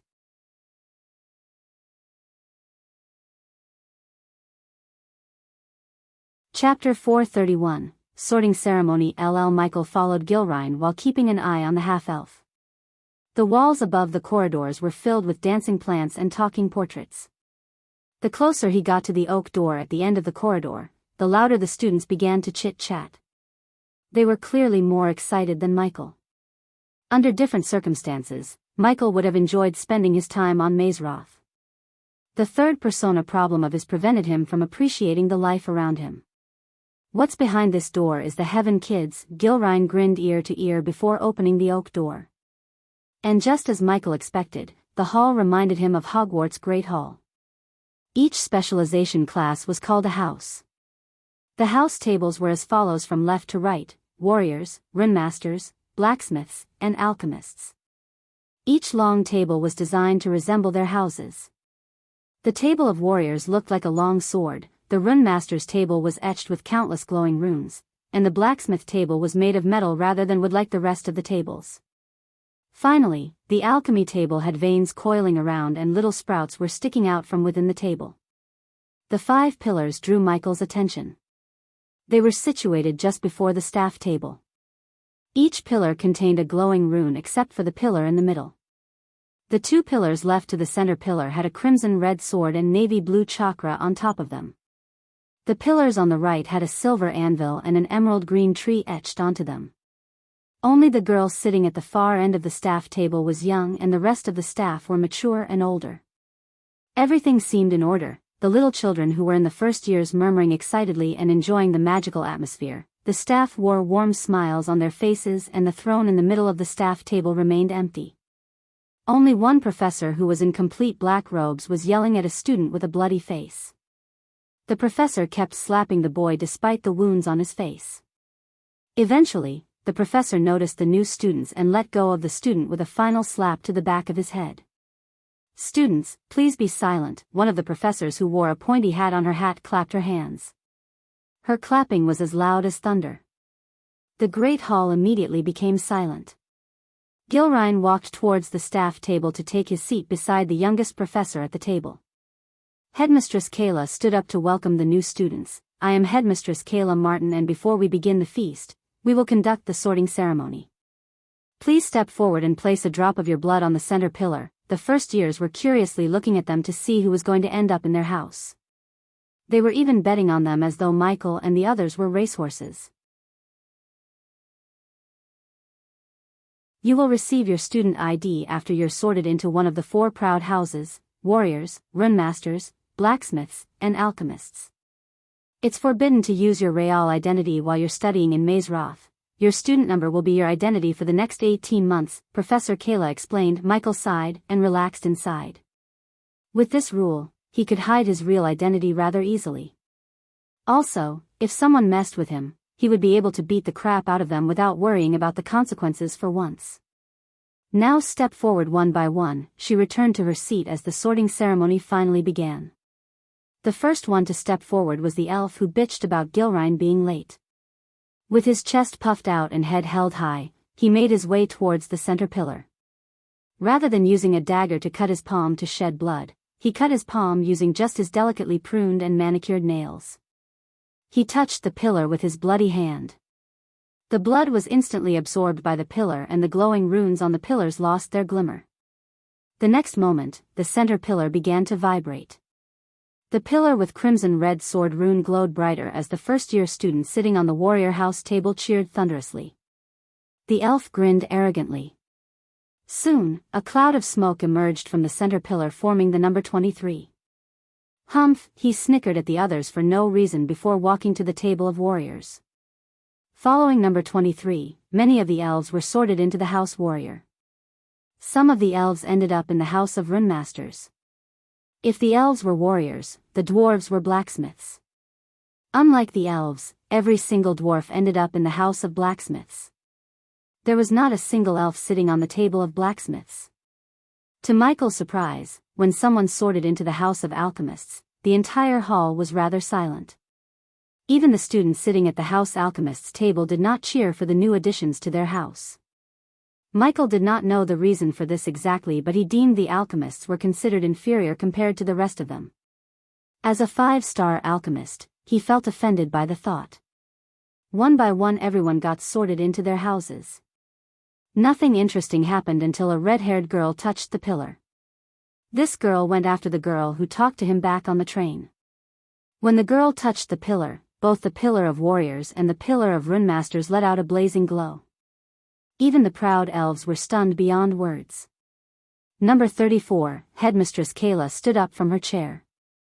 As a headmistress of Maze Roth, she had seen many students with more than one specialization. She even saw a couple of students with 3 specialization talents. Every time they admitted new students, they would see 1 or 2 students with 2 specialization talents. You can choose either warriors or runemasters. The choice will be yours and yours alone. Everyone stared at Victoria for her answer. While they were looking at Victoria, Michael was searching around to see her familiar because the girl didn't seem to have one on her. Only a couple of students remained without having a familiar, and she was one of them. "Professor, I choose warriors." The moment Victoria chose the warriors, the students of Warrior House let out thunderous cheers. They were excited to welcome such a talented person to their house. The more talented students they had, the higher the chance to win the House Cup at the end of the year. Eventually, Michael's turn came as he stepped towards the pillar. Although the students had seen numerous students before him, they still had the same excited look on their faces as they had for the first student. "System, you know what to do," he willed the system in his mind as he cut his palm with a dagger. He simply placed the bloody palm on the pillar and then, the pillars began to vibrate. The half-elf was rather curious to see the human specialization. His curiosity was soon answered when the rune on the alchemy pillar shone. As usual, the students looked bummed after he was sorted into the alchemists. Michael on the other hand was glad, and in fact, he was the one who ordered the system to manipulate the pillars. He did not want to draw attention by showing his true powers. If the system hadn't intervened, both the alchemist and warrior pillars would have lightened up brighter than Victoria. If that had happened, even Kayla would have been stunned because in the history of Maze Roth, only once did the alchemy pillar and the warrior pillars light up at the same time. It was by the Supreme Guardian Andreas. Number 66, Michael was given the number 66 as his student number. Eventually, after an hour, the sorting ceremony came to an end. As expected, Wilkes, the half-elf, was sorted into the House of Runemasters. Unfortunately for Wilkes, there weren't any half-elves in the House of Runemaster, and in fact, there was not a single half-elf other than him in the hall. Michael noticed not only elves and humans but everyone isolating Wilax at the table. Only a couple of orcs remained still without moving away from Wilkes. Although Wilkes seemed to be used to this treatment by everyone, Nightmare could see the pain and anger in his heart through his eyes.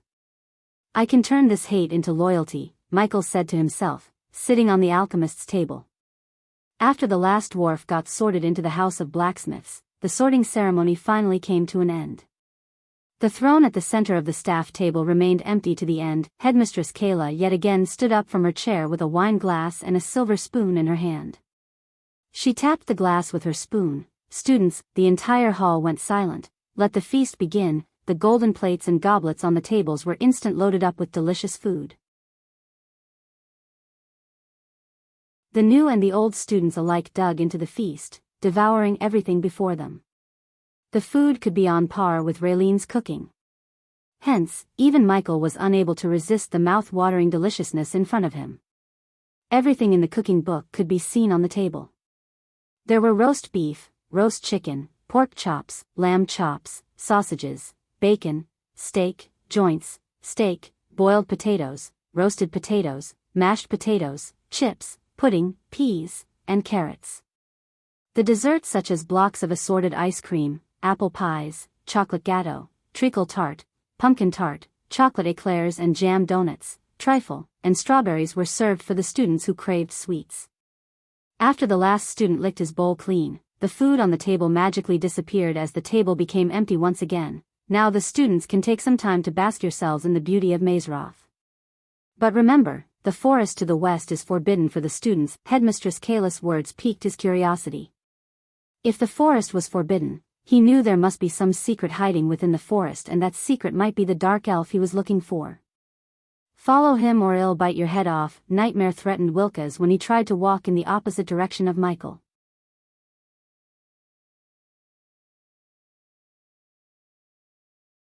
Chapter 432, Angels in the Nether Realm. Students, Headmistress Kayla called out the students. Please be aware that after midnight, your cultivation will be temporarily blocked. You are only allowed to use your arch energy during certain events. Now you can leave if you wish. The new students excitedly rushed out of the door to explore the castle. Michael also left the table without talking to his fellow alchemists. He was not in the mood to make new friends.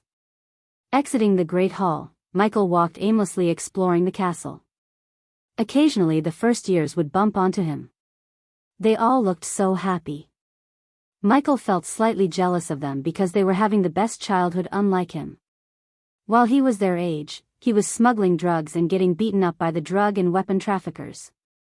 He explored the grand staircase of Mazorth, which was used to access the various floors and rooms in the castle. The staircases were moving at regular intervals. There were hundreds of portraits hanging on the wall and they seemed to be talking to each other. Surprisingly, some of them disappeared from their portraits when they noticed Michael staring at them. They looked afraid as though they knew he was the Dark Lord. Michael did not mind them as he was getting used to being the Dark Lord. He started to accept the fact he was the Dark Lord. The more he embraced his identity, the more powerful he became. After roaming around the castle for some time, he made his way outside, reaching the castle grounds. He walked further and further away from the castle under the light of millions of stars. What was in front of him was a massive lake, and on the other side of the lake was a forest which reminded him of the forbidden forests. The forest was thick with trees, such as beech, oak, banyan, pine, and yew, as well as undergrowth such as knotgrass and thorns. With his X-ray eyes, he could notice the paths, brooks, and some clearings. Off the path, the way seemed almost impassable. System, something is blocking the communication between me and Azazel. Can you fix it? Of course, the system can. The host just needs to pay 10,000 badass points, the system's greedy voice sounded in his voice. Fortunately, he amassed quite a bit of badass points during the battle in Hades. By quite a bit, he meant 60,000 badass points. Because of the battle, he was able to afford the fix. Do it and scan if him being watched. Done. Within a second, the system fixed the issue as Michael was able to contact Azazel yet again. Azazel, Lord Lucifer. I was trying to contact you. Azazel sounded slightly alarmed. Something happened? You talking to Ghost? Michael heard Iag's voice. Ghost, we have a fucking problem. Both Iag and Azazel sounded alarmed. He wondered why. We are not the only one who has a portal to the nether realm. There is someone else harvesting the undeads, said Iag. She was quite annoyed rather than alarmed. They came out of seclusion because of Cain, as he said he was having a bad feeling. She hated him for being right every single time. What do you mean harvesting? Asked Michael. They are putting the undeads into cages and teleporting them to who knows where through a portal. They are capturing all the powerful undeads, Sarba explained to Michael. Do you know who they are? Somehow Michael doubted they would know the answer because whoever they were, they must be extremely powerful, and if they were harvesting the undeads, they were planning something nefarious. Powerful people with nefarious reasons would rarely be careless enough to let their identity be known to others. No, my lord, but they all look like angels, wings and metal armor, said Azazel. Ironic, isn't it? Angels harvesting undeads. Ghost, I have ordered Azazel to stop summoning undeads through our own portal. It might draw the attention of these unknown people. Michael heard Cain after Iag.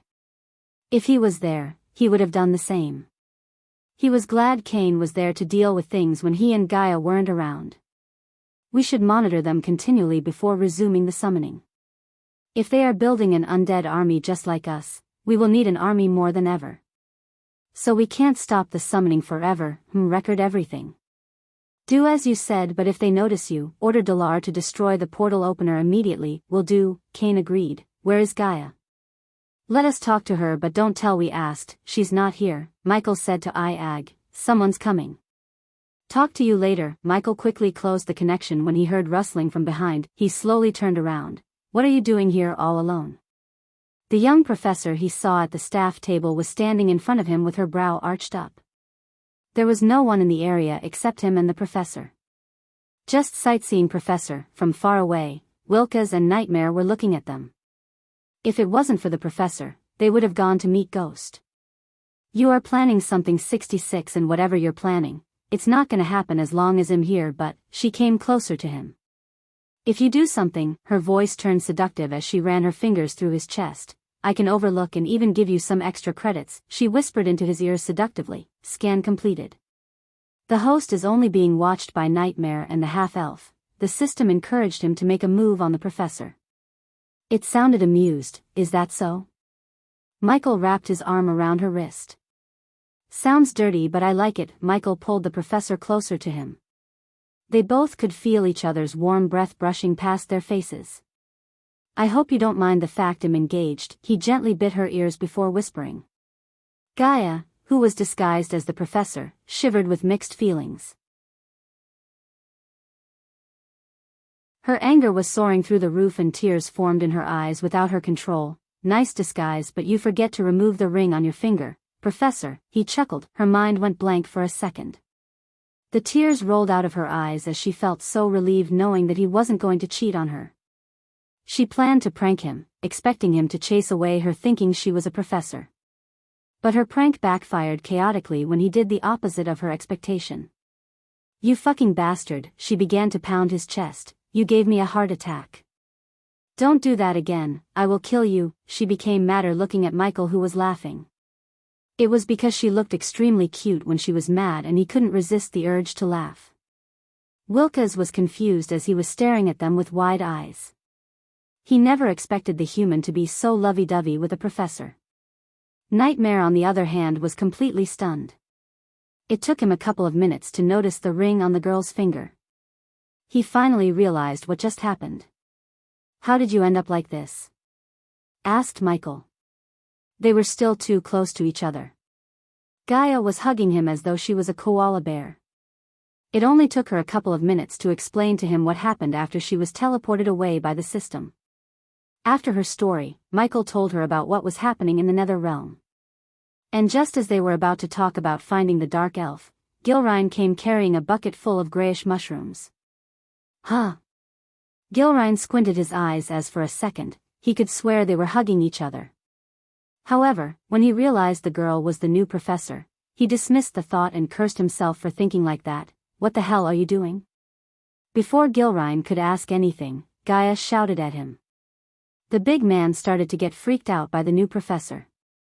"Professor Alani asked for these rain cloud mushrooms, Professor Steinmeier. I assume these are for that moron who got his ass kicked by a dwarf." Gilrine was shocked to see Gaia calling a student moron.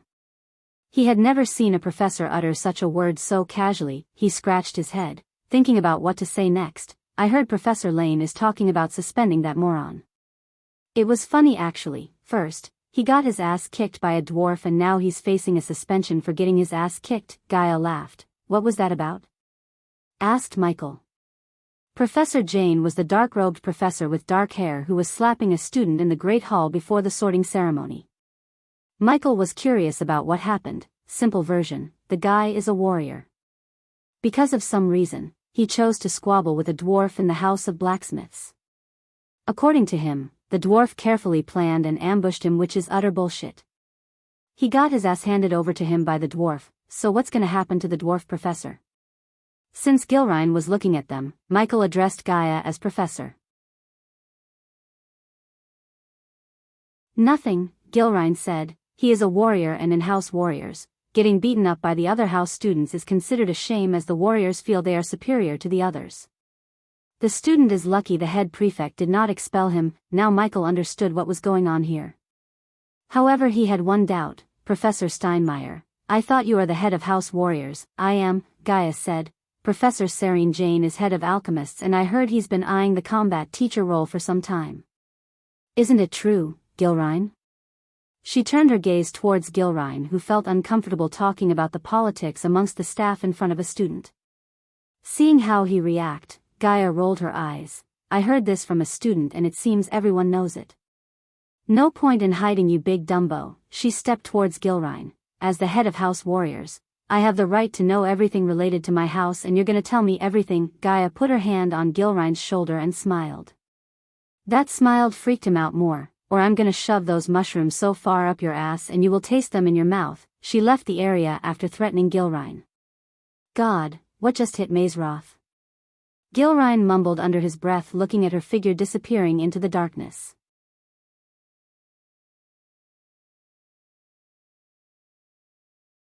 Chapter 433, Mysterious Employer of 66-inch. "Hey Gilrine, I want to ask you something." Michael came to Gilrine's side.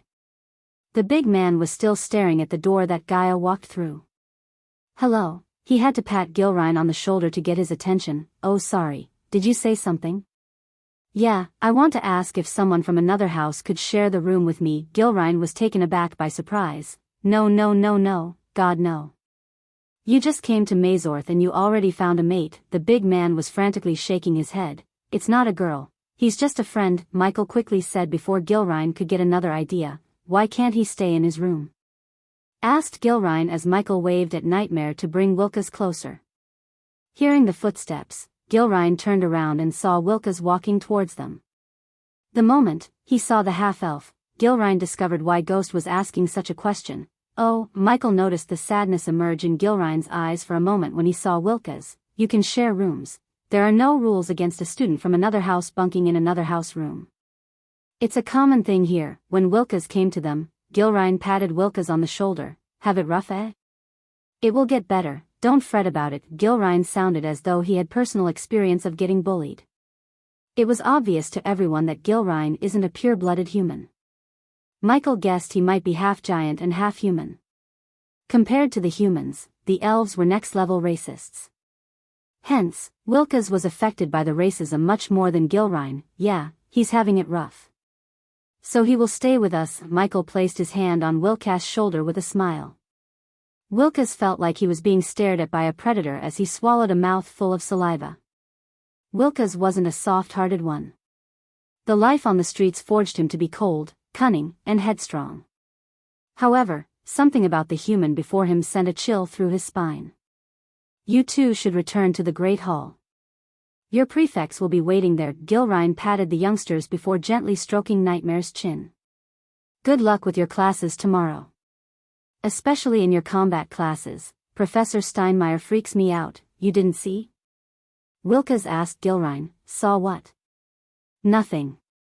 Come on 45, it's way past your bedtime. Michael dragged him away from Gilrine before Wilcas spilled the beans about Gaia and him. See you tomorrow Gilrine. Michael waved at Gilrine before making his way to the Great Hall. The Great Hall was once again packed with students when he arrived. Few of the elves gave Wilcas a death glare while some just ignored him completely as though he didn't exist. Michael could care less about these racist assholes. House alchemists, follow me in an orderly manner, said a curly brown-haired youngster. Arch-energy flow will be blocked in 3, 2, 1, a voice echoed through the hall. When the voice said 1, the arch-energy in the hall disappeared. However, Michael did not feel any difference. In fact, he could feel the arch-energy running in his body. The changes the system made to you when you were in the southern continent applies in Aquilan realm too. You can thank me now, it's not like you did it for free. Anyways, I appreciate the help, said Michael in his mind. As they were following the perfect, more and more elves down the hall were staring at Wilcas. Some of the elves were slapping him on the head for no reason. The perfect seemed to ignore it and Michael started to get annoyed by this. Fuckers, Wilcas cursed under his breath. When he received the invitation to join Maze Roth, he was happy in his life for the first time. He thought he would finally be free of elves and their bullying. His fantasy was shattered as he realized this place was no different than R, filled with elves. On top of these racist bullies, he ended with a human who somehow saw him breaking space rings and stealing stuff. Wilcas still had no idea what the human wanted from him. As Michael expected, they followed the prefect to a wall where there was a portrait of a lady with green hair hanging on. Password, the lady asked in a melodious voice. Purpurium triecto. The portrait swung forward to reveal a round hole in the wall. They all scrambled through it and found themselves in the alchemist common room, a cozy, square room. Once they arrived inside the room, they were welcomed by the roaring fire, squashy armchairs, and sofas. The dormitories were reached by climbing the winding mahogany staircase, decorated with emerald green. Posters of a few old people and a 12-feet-tall massive painting of a green-haired lady with 2 saplings in her hand were covered with thick golden blankets. She was one of the 4 founders of Maze Roth and the patron of House Alchemist, Ingrid Stenham. Gold chandeliers cast a warm glow all around, making the room cozier and shinier. The room was full of squashy armchairs, tables, and a bulletin board where school notices, ads, lost posters, etc. could be posted. The common room was decorated in several shades of emerald green, which was associated with the house. The common room was comfortable, but not more comfortable than the warrior house basement. There were also bookcases located in the room, filled with various novels and forms of literature. The room was instantly hated by Michael due to the lack of darkness and, to be exact, too much green. He wanted to wear sunglasses to cover his eyes from all the greenness. Boys' rooms are this way, the perfect pointed to the mahogany staircase at the far end of the room. Girls are through that door. He then pointed at the door on the right as the girls made their way to their rooms instead of spending some time in the common room. Michael and Wilcas reached the dormitory by climbing the stairs. In front of them was a narrow corridor and on either side of the corridors were doors that had no number of any sort. Take a room you like. We have so many. The prefect's voice came from behind as the boys began to get into a room one by one. Michael loved some privacy and silence, hence he chose the last room at the far end of the corridor. The room was equipped with a centrally located mini fireplace and a bunk bed flanked by a set of windows and space for storing personal belongings. On the window sill, a water jug was placed, in case any of the students should feel the need for a drink in the middle of the night. A wooden board was located on either side of the bed. A wooden chair and dresser were located on one side of the bed, near the nightstand. A wooden bookcase was located on the other side of the bed with books on top of it. The room had stone walls and wooden floors. The windows had emerald green curtains just like the carpet with the house crest, a single tree in the center of it. "I'll take the top bed." Michael took off his silver long coat and hung it on the dresser before jumping up onto his bed. "Are you gonna tell me who the hell are you and what do you want from me?"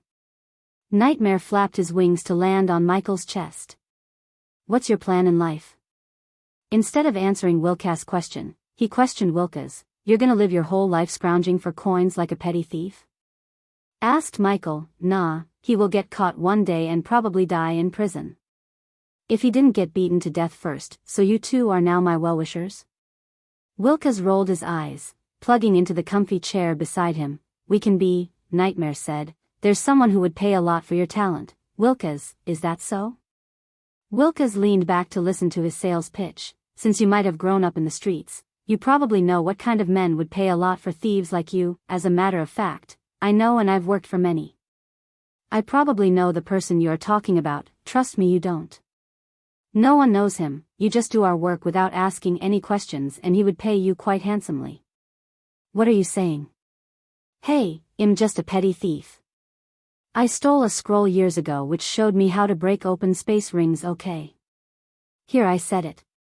What kind of work can I do to earn a lot? I'm not a cultivation monster like you, but you are a rune master and my employer is looking for an ambitious rune master. Your star level doesn't matter. If you serve him well, he can make you climb up the star levels and even reach the 6-star level. You can't bullshit a bullshitter 66 or whatever your name is." Knock. Knock. Someone knocked on the door. Wilca's was closer to the door, so he opened the door to see an old lady with a trolley full of stacks of clothes. Oh, the woman seemed surprised to see a half-elf. Several seconds later, she put a smile on her face. "Your uniforms, dear. 2 alchemist robes, I presume?" asked the old woman. "Nah," Wilax shook his head, pretending he didn't see the surprised look on her face. "1 alchemist and 1 rune master, please." The old woman picked up an emerald green robe from the top of the trolley and a navy blue one from under. He handed over the neatly pressed robes to Wilca's. "There he is." Just when the lady was about to turn the trolley and leave, a tall, lean, and mean-looking elf arrived. He was not alone. He had a group of 5 elves behind him. All of them were wearing gray robes with golden borders. Sensing the trouble, the old woman rushed away from the room as fast as her old legs could move.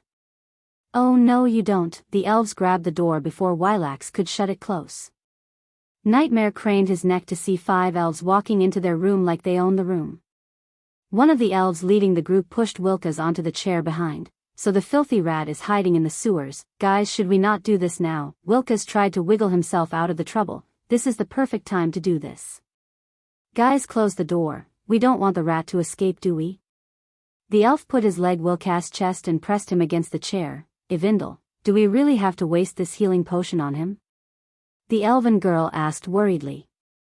She seemed to care more about the healing potion than what was about to happen to Wilca's. "We can't risk getting expelled, Lena. Especially because of this filth." The elves completely ignored Michael. Nightmare turned his head towards Michael and saw him lay down on the bed with his eyes closed. He did not seem like he was going to intervene. "We really shouldn't do this," said Wilca's, "or we like to do, plap." The elf slapped Wilca's with enough force to produce an ear-piercing sound. The hand mark was imprinted on Wilca's pale face. His face reddened. "Goo dash, plap." Wilca's words were abruptly interrupted by another slap. This time, blood started to seep through his nostrils due to the force. "Ghost, do something," Nightmare whispered, yet Ghost remained still.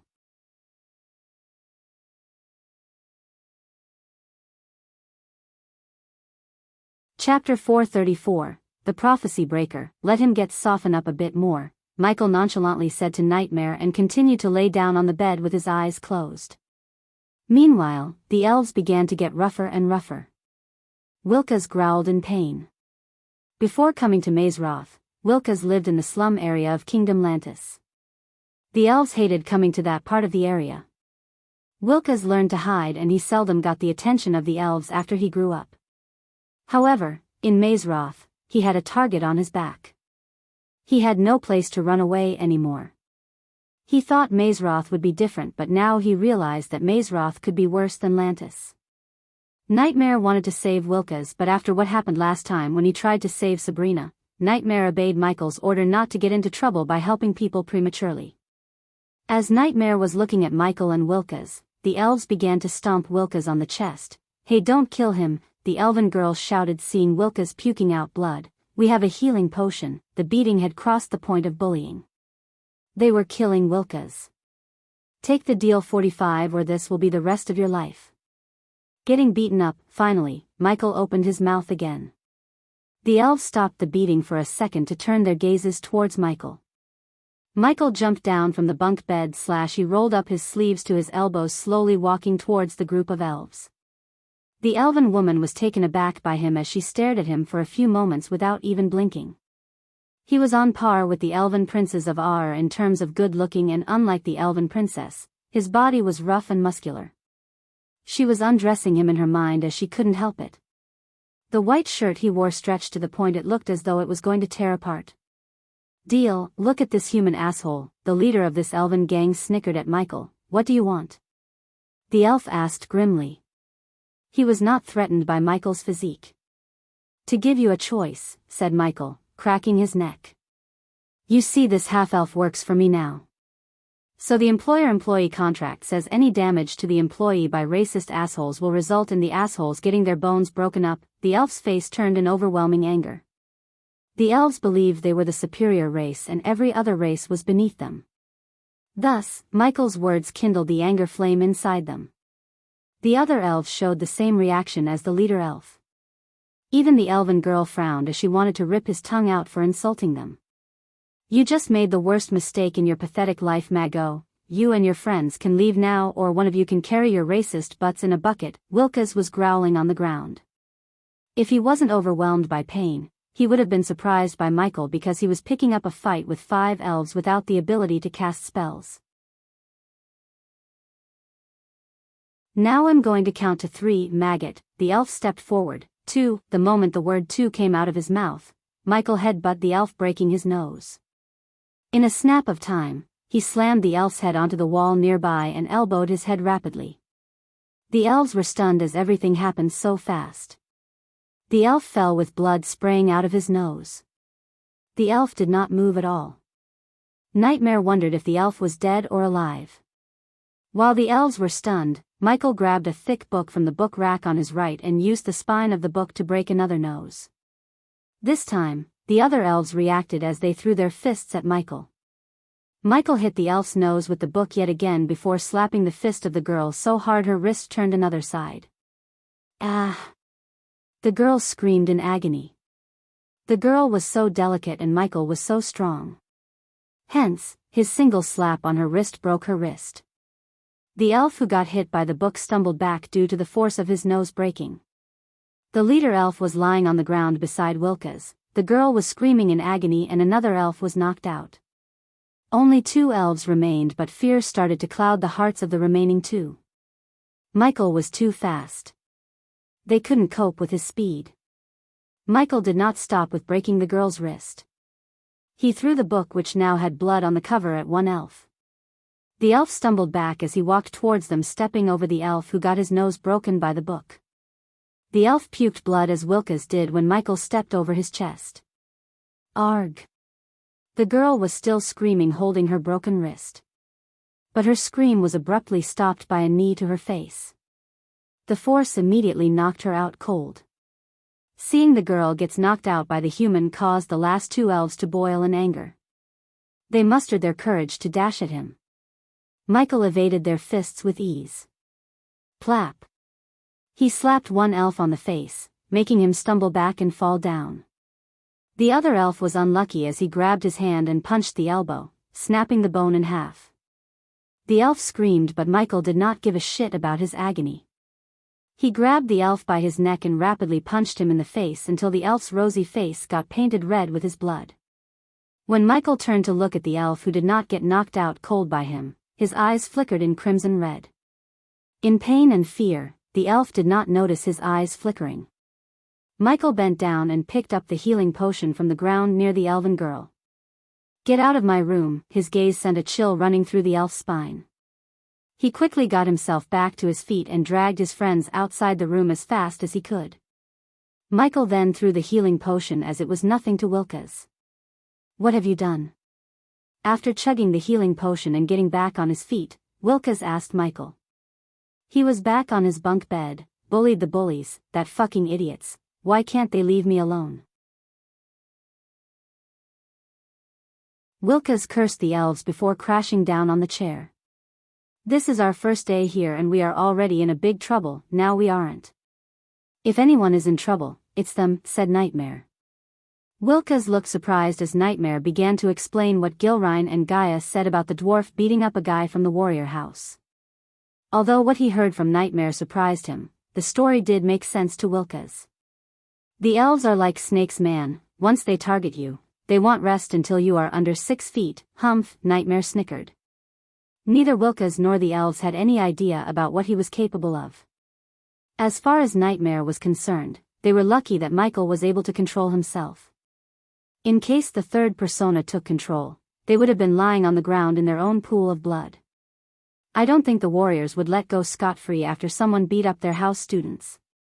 I hope we don't get expelled," Wilkas sighed. "I don't give a shit about this school and you shouldn't either. If you aim to get rich and powerful, there are better ways and the choice you made is the best way," said Michael. He wanted to get some shut-eye before starting his search for the elf in the tree. He had no idea where the elf might be or how big the Aquilan realm was. He was having second thoughts about using drones to scour the realm for the elf, as the drones might get detected by summer rays if Mazeroth have any, and it was highly likely that they have numerous defense mechanisms. Somewhere else in the Aquilan realm, Eladir, the elf Michael and Gaia were searching for, was looking at the dark sky above him. The sky was ominous and dark like never before. There was not a single star or speck of glow in the dark sky. It was pitch black, void of any light. The ominous sky put a smile on his face. One could not see a smile though, because his face was merged with a tree and barks covered most of his body. "He is here," Eladir said. He closed his eyes, mumbling something under his breath. Several glowing runes appeared on the tree. The banyan tree withered immediately, but soon, the tree turned into its previous self. However, the leaves fell off the tree and began to form a cyclone. A couple of seconds later, the cyclone took a shape of a humanoid shape. "Find him. Where there is blood, he will be there." The humanoid figure made of leaves flew away with the wind, leaving Eladir alone. The Great War has finally begun. The Sky Hall went so far to prevent the Dark Lord from appearing in this world. 3,000 years ago, the Order of Death was wiped off by the Sky Hall and the Guardians. They failed the Dark Lord, and their failure resulted in Sky Hall prisoning the soul of the Dark Lord in a void universe. Only a few in this world knew the origins of the Dark Lord and what the Sky Hall did to him. The reason they left him alive was only Eladir knew how to open the portal back to Earth, and if the Sky Hall managed to cast the Dark Lord back to his cage, he wouldn't come back to this universe for the rest of his life. Suddenly Eladir looked up to see a bright glow appear in the sky. Alas, the prophecy breaker appeared.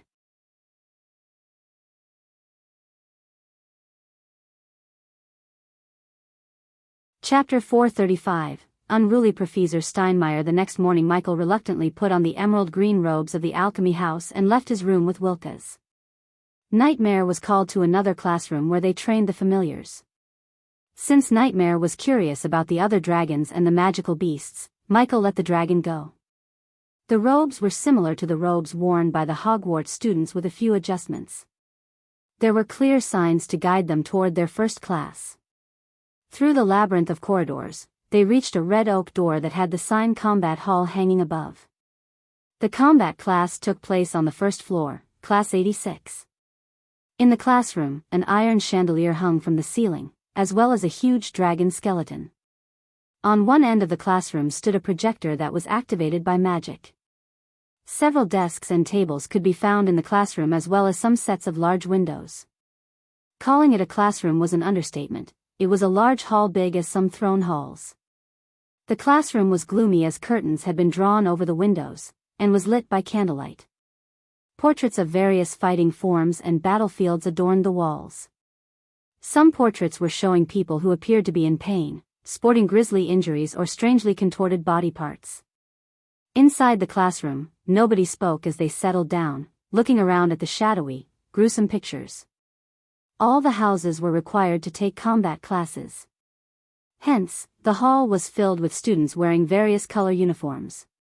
When Michael and Wilkes entered the classroom, the students sitting in the front row stared at them, and immediately a look of scorn appeared on their faces.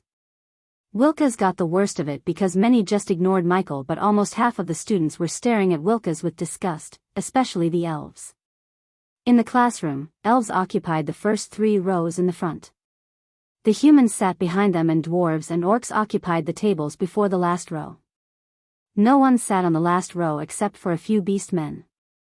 Because the last row attracted less crowd, the row was pretty empty. Michael did not attend any schools, but still, he liked to sit on the last bench because, in his mind, that's where the legends would sit. A few human girls made space for Michael to sit beside them when he was walking to them. However, Michael ignored them and went to the last bench. Wilkes slid into the space to get to the place near the window. Michael placed the stack of books in his hand on the table. "Look, the elves you beat up last night," Wilkes nudged Michael's elbow. Michael looked at the front row where the elves were staring at him. When his gaze fell on them, they quickly looked away as though they were never staring at him with killing intent. Wilkes began rummaging through the books one by one. Every single book was a couple of inches thick and heavy. "You know how to read?" asked Michael. "I'm not illiterate thanks to Mentor Orc. That's what we call him in the slums." No one knew his real name or why he spent his time teaching the orphans in the slums. Wilkes was grateful to the orc, and Michael could see that in his eyes. They looked at the orcs who occupied the middle benches. Unlike the rest of the students, the orcs were sitting in silence reading their books. They did not seem violent at all despite their scary looks. The dwarves were the rowdy kids as they already started to tear the pages from the books and build ships, ducks, and all kinds of things and threw at the human girls. "You're gonna learn combat by reading books?" snickered Michael, seeing Wilkes reading the thick black book. "Why else do we have this book?" Michael just shook his head before leaning back on the wall and stretching his legs out. He used his hands as pillows to cushion his head. The longer they spent without a teacher, the louder the classroom became. The elven girls were staring at the door eagerly waiting for their combat teacher. Creak. Almost half an hour past their class time, the door creaked open. Wilkes craned his neck to see the professor, who was intimate with 6060 last night, entering the classroom with a honey bun and a large mug. Gaia approached the teacher's table located at the front of the classroom before a large blackboard. She placed the mug on the table. "Get your asses up." Gaia slammed the table as the students were shaken by her. They immediately stood. To attract less attention, Michael too stood up. However, he was laughing inside so much. He couldn't wait to see Gaia's atrocities as the combat teacher. "Didn't anyone tell you to stand up and greet the teacher when they enter the classroom?" asked Gaia, looking at the classroom. "Wait, you are the combat teacher?" The dwarves murmured, "You have a problem with that, you short fuck." The elves almost coughed up blood when they heard her yell at the dwarves. The dwarves were stunned beyond words. None of them expected to get yelled at like this. Many doubted she could be their teacher because she was too young and too unruly. "I am Professor Steinmeier. I came here to teach you noobs how not to get yourself killed. Now move your asses, we are going out." And just as Gaia took a step towards the door, an elven girl raised her hand. Gaia looked over her shoulder to see her silver-haired girl from the front row raising her hand. "What? Aren't we gonna start with Chapter 1? Chapter 1? Frowned Gaia. She made herself to the front row and snatched the book from another elven boy.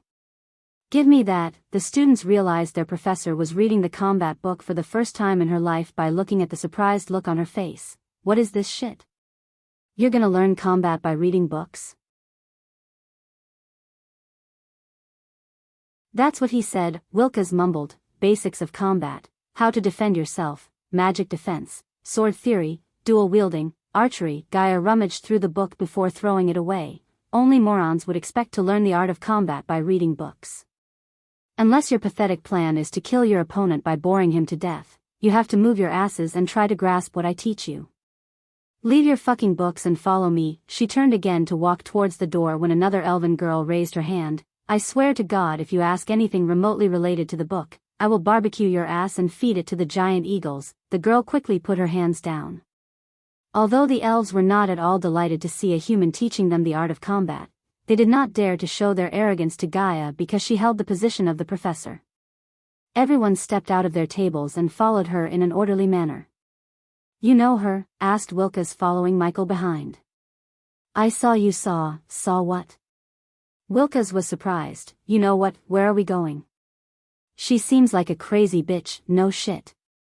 I have a bad feeling about her. LOL. She called you a short fuck. He. We are the same height. You moron. The dwarves were bitching about Gaia while moving forward in the line. She is interesting. I feel we are going to learn a lot from her. Compared to the dwarves, the orcs were such nice guys. They were praising Gaia regardless of how she acted. Michael was truly surprised to see how these orcs behaved. They seemed peaceful and friendly. Several minutes later, they reached the outskirts of the forest spanning to the west. The forest was dark and gloomy, and radiated an eerie feeling. The trees in the forest were malady brown. Grains of poison begrimed the bark and gleamed like witch dust. The smoky air and stifling atmosphere provided the perfect abode for those who worshipped the darkness rather than the light. In the dense shadows, spiders clutched their snare strings. Their webs shimmered like meshed steel dipped in silver. The forest looked primordial, dark, and gloomy as the dark forest where Michael lives. Centuries-old trees with sprawling limbs guarded the darkness, blotting out any sunlight. Bewailing sounds ghosted through the trees. Whether it was from prey or a predator, only the forest could tell. It was truly a place to make everyone's veins freeze over. Form a circle, Gaia said, amplifying her voice with arch energy. I assume you all have your weapons with you. The students nodded.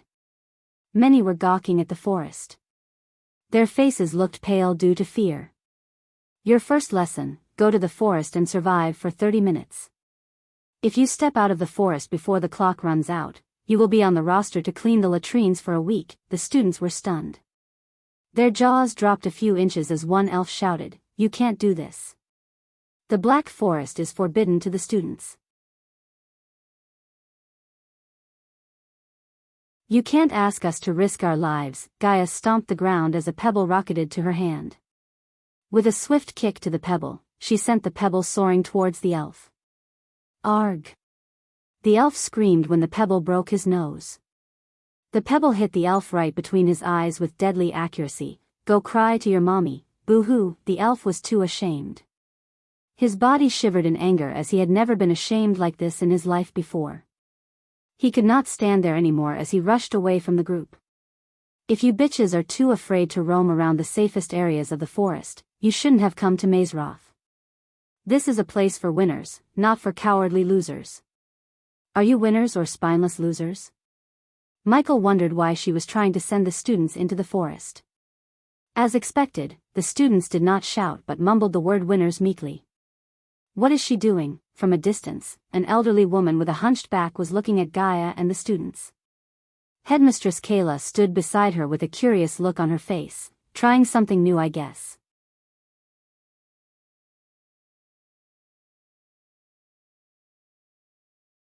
Chapter 436, A Mountain Troll. The further they walked into the forest, the lesser they saw what was in front of them.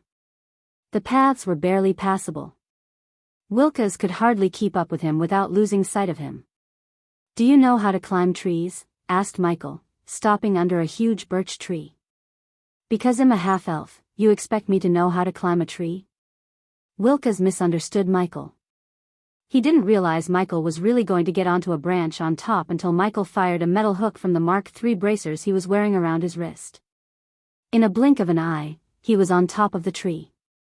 Wilkes looked up at the tree with his mouth wide open. Grab this tight. Wilkes grabbed onto the metal hook tightly. The next thing he knew, he was getting lifted off the ground. What the hell? Wilkes grabbed onto the tree to balance himself. He didn't even want to look down as they were standing too high from the ground. Whoosh! A gust of wind flew past his face. Why is he here? Wilkes turned to see Professor Steinmeier standing between them on the tree branch. She was staring at him. Professor? What's your plan? Asked Gaia, ignoring Wilkes. After Wilkes went to sleep last night, Michael and Gaia talked about everything through the earpiece. Since Gaia just came up with the plan to send the students into the forest just this morning, Michael was in the dark. You know what they say when you want to hide a tree, hide it in the forest. In our case, they might have literally hidden the elf somewhere in this forest. I needed an excuse to get you here, said Gaia. The way Professor Steinmeier put her hand on 66's shoulder creeped out Wilkes. He couldn't believe how a professor of a prestigious academy like this could have a relationship with a student. The more he thought about it, the more he realized that they might know each other before coming to Mazeroth. I did some digging. This place hasn't been monitored by any arrays, so it's safe. Their conversation didn't make any sense to Wilkes. He felt pretty awkward and unsafe standing on the branch. Michael had already scanned their surroundings and made sure that they were not being watched. However, he did not want to deploy the drones and spiders in front of Wilkes. The point was to show Wilkes how powerful his mysterious employer is. Keep digging. If the elf is here, I don't think we can find him without any help. Let's go searching. By giving the students the assignment to survive in the forest, she gave both Michael and her the chance to roam through the woods searching for the elf without raising any suspicion. Should we take him with us? Asked Gaia. Why not? The next moment Gaia grabbed Wilkes by the back of his neck before jumping down from the branch. Arg, phuck! Wilkes screamed when they landed on the ground. Wilkes was breathing heavily as he was terrified. You sure hell be of use to us? Who are you people? Gaia put her hand on Wilkes' shoulder. He could feel her gently squeezing his shoulder. The people who could make you very rich or very dead. Suddenly a scream echoed through the forest. They immediately looked in the direction of the scream. Huh? Do you feel that? Asked Wilkes, feeling the ground trembling. The tremble increased by the second to the point it felt like they were having a powerful earthquake. Arg! The screams of the students reverberated in the forest louder and louder. Something's coming this way. Wilkes looked terrified as expected. Gaia took off from the ground like a bullet through the canopy. It didn't even take a minute before she came back with a pale face. We have to go, she sounded alarmed. What did you see? Asked Michael. We don't have time. There is a fucking mountain troll coming this way. What the fuck is a mountain troll? Wilkes shrieked. Come on, run. Gaia pushed Michael and Wilkes to run. She could fly away unlike Wilkes and Michael. To hide his ability to use arch energy, Michael had to avoid flying or using any spells. Hence his only way to escape was to run. Didn't you read the fucking book they gave you? Wilkes almost puked blood. She threw away the book and mocked them for having a combat book. She talked as though she loathed having books for combat class, yet at a moment like this, she was yelling at him for not reading the book. It was obvious that she read the whole book, unlike what she pretended. Although Michael did not know what a mountain troll is, he wasn't going to wait around. He started to run towards the castle as Wilkes ran behind him. Jrrrr! A thunderous growl shook the forest as they were running. I hate this place, Wilkes shouted while he was running. They ran as fast as they could without looking back. However, the trembling indicated that the mountain troll was getting close to them. The sound of trees shattering and cracking could be heard on top of the screaming sounds of the students. Seeing the light at the end of the forest gave Wilkes enough boost to push his body to the extreme. As a half-elf, Wilkes was born with extreme agility and speed. No human had ever outrun Wilkes. He was able to run through the woods as the forest was his playground thanks to his nimble body and the training he had since he was born. Nonetheless, he was barely able to keep up with 66. Surprisingly, this was 66 did not look like he was pushing his body to the limit. He seemed calm and collected regardless of the mountain troll chasing them. With a final push, Wilkes and Michael jumped out of the woods and reached the ground between the forest and Mazeroth Castle. They saw students running to the castle like a bat out of hell. Michael was neither in the shape to fight nor wanted to fight the mountain troll, which would defeat his purpose of staying anonymous.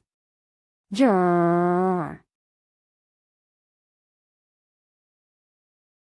After putting some distance between the forest and them, they heard an ear-piercing thunderous roar coming from behind. They looked over their shoulder to see a 15-foot humanoid beast with gray skin, a bald head, and overgrown ears roaring to the sky. In its giant hands, it held a grown tree. The troll used the tree as a club. The troll's belly looked as though it just ate a few buffaloes whole. Even from a distance, the putrid smell that came from the mountain troll made Wilkes' face go green. Run! Gilrein's shout attracted Michael's attention as well as the other students. It was not like Michael planned to stay put and watch the troll. He was just momentarily stunned to see a mountain troll in real life. Run, human, the troll is resistant to all magic attacks, Michael heard Gaia's voice in his head. Defeating a 15-foot giant without spells was impossible, even for him. He was strong but not strong enough to defeat the mountain troll. It would squash him like a bug if he picked up a fight with the troll. Besides, Michael had no intention to fight with the troll. The more he pushed himself, the harder it would be to prevent the third person from showing up. Where the heck are the professors? Wilkes asked while running with him. Calm down, boy. Michael saw Gilrein approach the troll with his hands reached out. What the fuck is he doing? It's not a dog he could tame, Wilkes growled, looking over Sher's shoulder. The mountain troll surprisingly stopped roaring. It tilted its head looking at Gilrein. The troll stood still as Gilrein slowly approached the troll, daring not to make any sudden moves. Jrrrr. Yet, when he was just a few meters away from the troll's eyes flickered in red as it raised the tree in its hand high in the sky to squash Gilrein with it. Boom! The very next moment, a rainbow color beam shot out from the sky and landed between Gilrein and the mountain troll. The force of the beam pushed the mountain troll a couple of steps back. The bright light radiated from the beam made the troll close its eyes for a second. Michael knew it was a teleportation beam and he wondered who would step out of the beam. Wilkes, on the other hand, expected a bunch of people or the guards or the professors to step out of the beam to kill the troll. However, who was there when the light beam disappeared was a girl in ocean blue robes. She was taller than average girls and wore clothes that screamed wealth. Her raven black hair fluttered in the wind. Michael could not see her face, but by the look of her arms, he could tell she was a trained warrior. Standing in front of the mountain troll, the girl never moved a muscle. She remained as calm as the sea. Leave, the girl ordered Gilrein. Her authoritative voice shook Gilrein as his legs automatically started to move backward. Michael failed to see any magical fluctuations around her, which meant, just like the students, she was too unable to use arch energy. Jrrrr. The mountain troll changed its target from Gilrein to the girl in front of it. It once again raised the tree in its hand higher to attack the girl.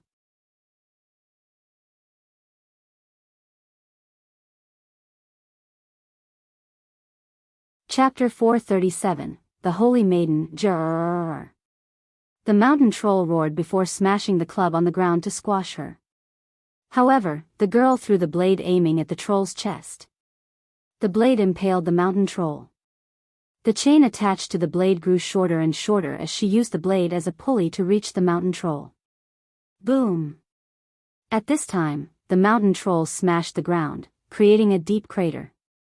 The troll lifted off the tree to see there was no blood and felt the girl running on its shoulder. Jrrrr! The mountain troll roared violently, slapping itself to catch the girl. She was fast. In frustration and anger, the troll raised its club once again. This time, however, the girl fired the two blades in her hand, aiming at the tree in the troll's hand. She jumped off from the troll's shoulder holding the two blades tight. She yanked the chains attached to her blades to bring down the tree on the troll's head. When she landed on the ground, the troll lost control of the tree in its hand. Jrrrr. Bam! With a final yank, the girl brought the tree hard on the troll's head. Wilkes realized the tree was heavier than it looked when it split open the troll's head like an egg. The girl did not even turn back to see the troll's body as it hit the ground with a loud booming sound. The blades reached her hand. She put the blades into the sheaths hanging on her back. Michael had been fascinated by the girl. She was so badass. The battle with the troll ended before it even began. Only a battle-hardened warrior would be able to pull off what the girl just did. Moreover, she did not use any arch-energy or spells, it was her raw strength. After Noah, this girl seemed to be a tougher opponent. He had a feeling that if they battled, he might lose the battle. Mythic. Gilrine cried out loud, running towards the fallen troll. The girl did not remain there but left the area. Several professors were running towards the mountain troll while the prefects came rushing out to escort the students to their dorms. "Who is that?" asked Wilkes in shock. Michael stared at the girl disappearing into the castle. "I have a feeling we will meet soon," he said to himself before turning back to leave for their rooms. Gilrine in the distance knelt beside the mountain troll with tears gushing out of his eyes. His sobbing sound was loud enough for everyone to hear. Back in the castle, a hunched old woman walking with the supportive staff was walking from one end to another in a spacious room. It was a large and beautiful circular room, full of weird little noises. Several gold instruments stood on spindle-legged tables, whirring and emitting little puffs of smoke. The walls were covered with portraits of old men and women, all of whom were snoozing gently in their frames.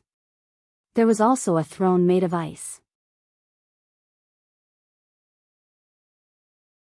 The old woman's pace came to a halt when she saw the door creak open. "Holy Maiden," the old woman's back already looked like it was bowing down due to her hunched back. Still, when she saw the girl, she bowed further down.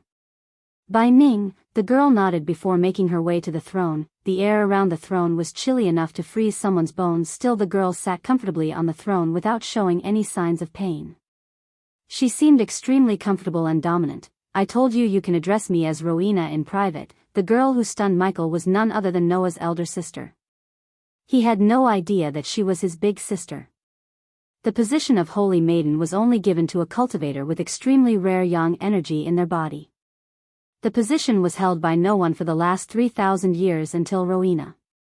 Her successor, the previous Holy Maiden, was said to have reached the celestial stage and parted the world to the realm of angels. That was an incredibly dangerous Holy Maiden. Bai Ning stomped the ground with her staff. In her voice, one could notice the anger but also care. "I'm alive and the troll isn't," Rowena said with an expressionless face. "Kayla should put a leash on her professors." The woman hunched her way towards the table, flicked her wrist to take out the teapot set, and began to brew tea for the Holy Maiden. The tea she brewed was radiating smoke. However, the tea was not hot, it was freezing to the bone. If anyone else drank it instead of her, the weak would die in a matter of seconds while the strong might live only when they warmed their body to an extreme temperature. "Have you located the primordial flames?" asked Rowena, taking sips of her bone-chilling tea. "The spell has narrowed the search area but we still need some time." "What about the demon?" Bai Ning waved her hands as a large bowl full of glistening blue liquid appeared on the table. The old woman poured a red liquid into the bowl and stared at the red liquid fuse with the blue liquid. "Somehow the demon has been escaping my location spells. Then the devil is not alone." "The sooner we find it the better," said Rowena. "The world is not ready to accept the existence of higher realms. If they knew they had a demon walking among them, it would cause a massive panic wave. Demons, imposters, wars, famine, hunger, the great clans are supposed to fix these. They are becoming incompetent by the day." Bai Ning was a straightforward person. She had never held back her thoughts. Hence, she called the great clans incompetent in front of Rowena, whose brother is in one of the great clans, the Guardian Guild. And the other task, the air in the room became chillier. Bai Ning stopped looking at the bowl and turned her gaze towards Rowena. "The Guardians should handle it, Holy Maiden." "The Sky Hall shouldn't meddle with Dash." Bai Ning was interrupted by the sudden coldness she felt in her body. Rowena crushed the teacup in her hand before standing up from her throne. "Someone targeted my family. I made it clear you find them and bring them to me." The old woman stepped backward in fear. Although she had higher cultivation, Bai Ning was afraid of the Holy Maiden. They couldn't measure Rowena's power using just cultivation stages. She was a being in the making to become a goddess, and Bai Ning did not want the wrath of a goddess to fall upon her. Rowena's eyes flicked in blue like a pair of sapphires. My family is more important than Skyhall. You have 3 days to find the assassins. Bai Ning could barely breathe. She just nodded her head in fear and waited for Rowena to leave the room.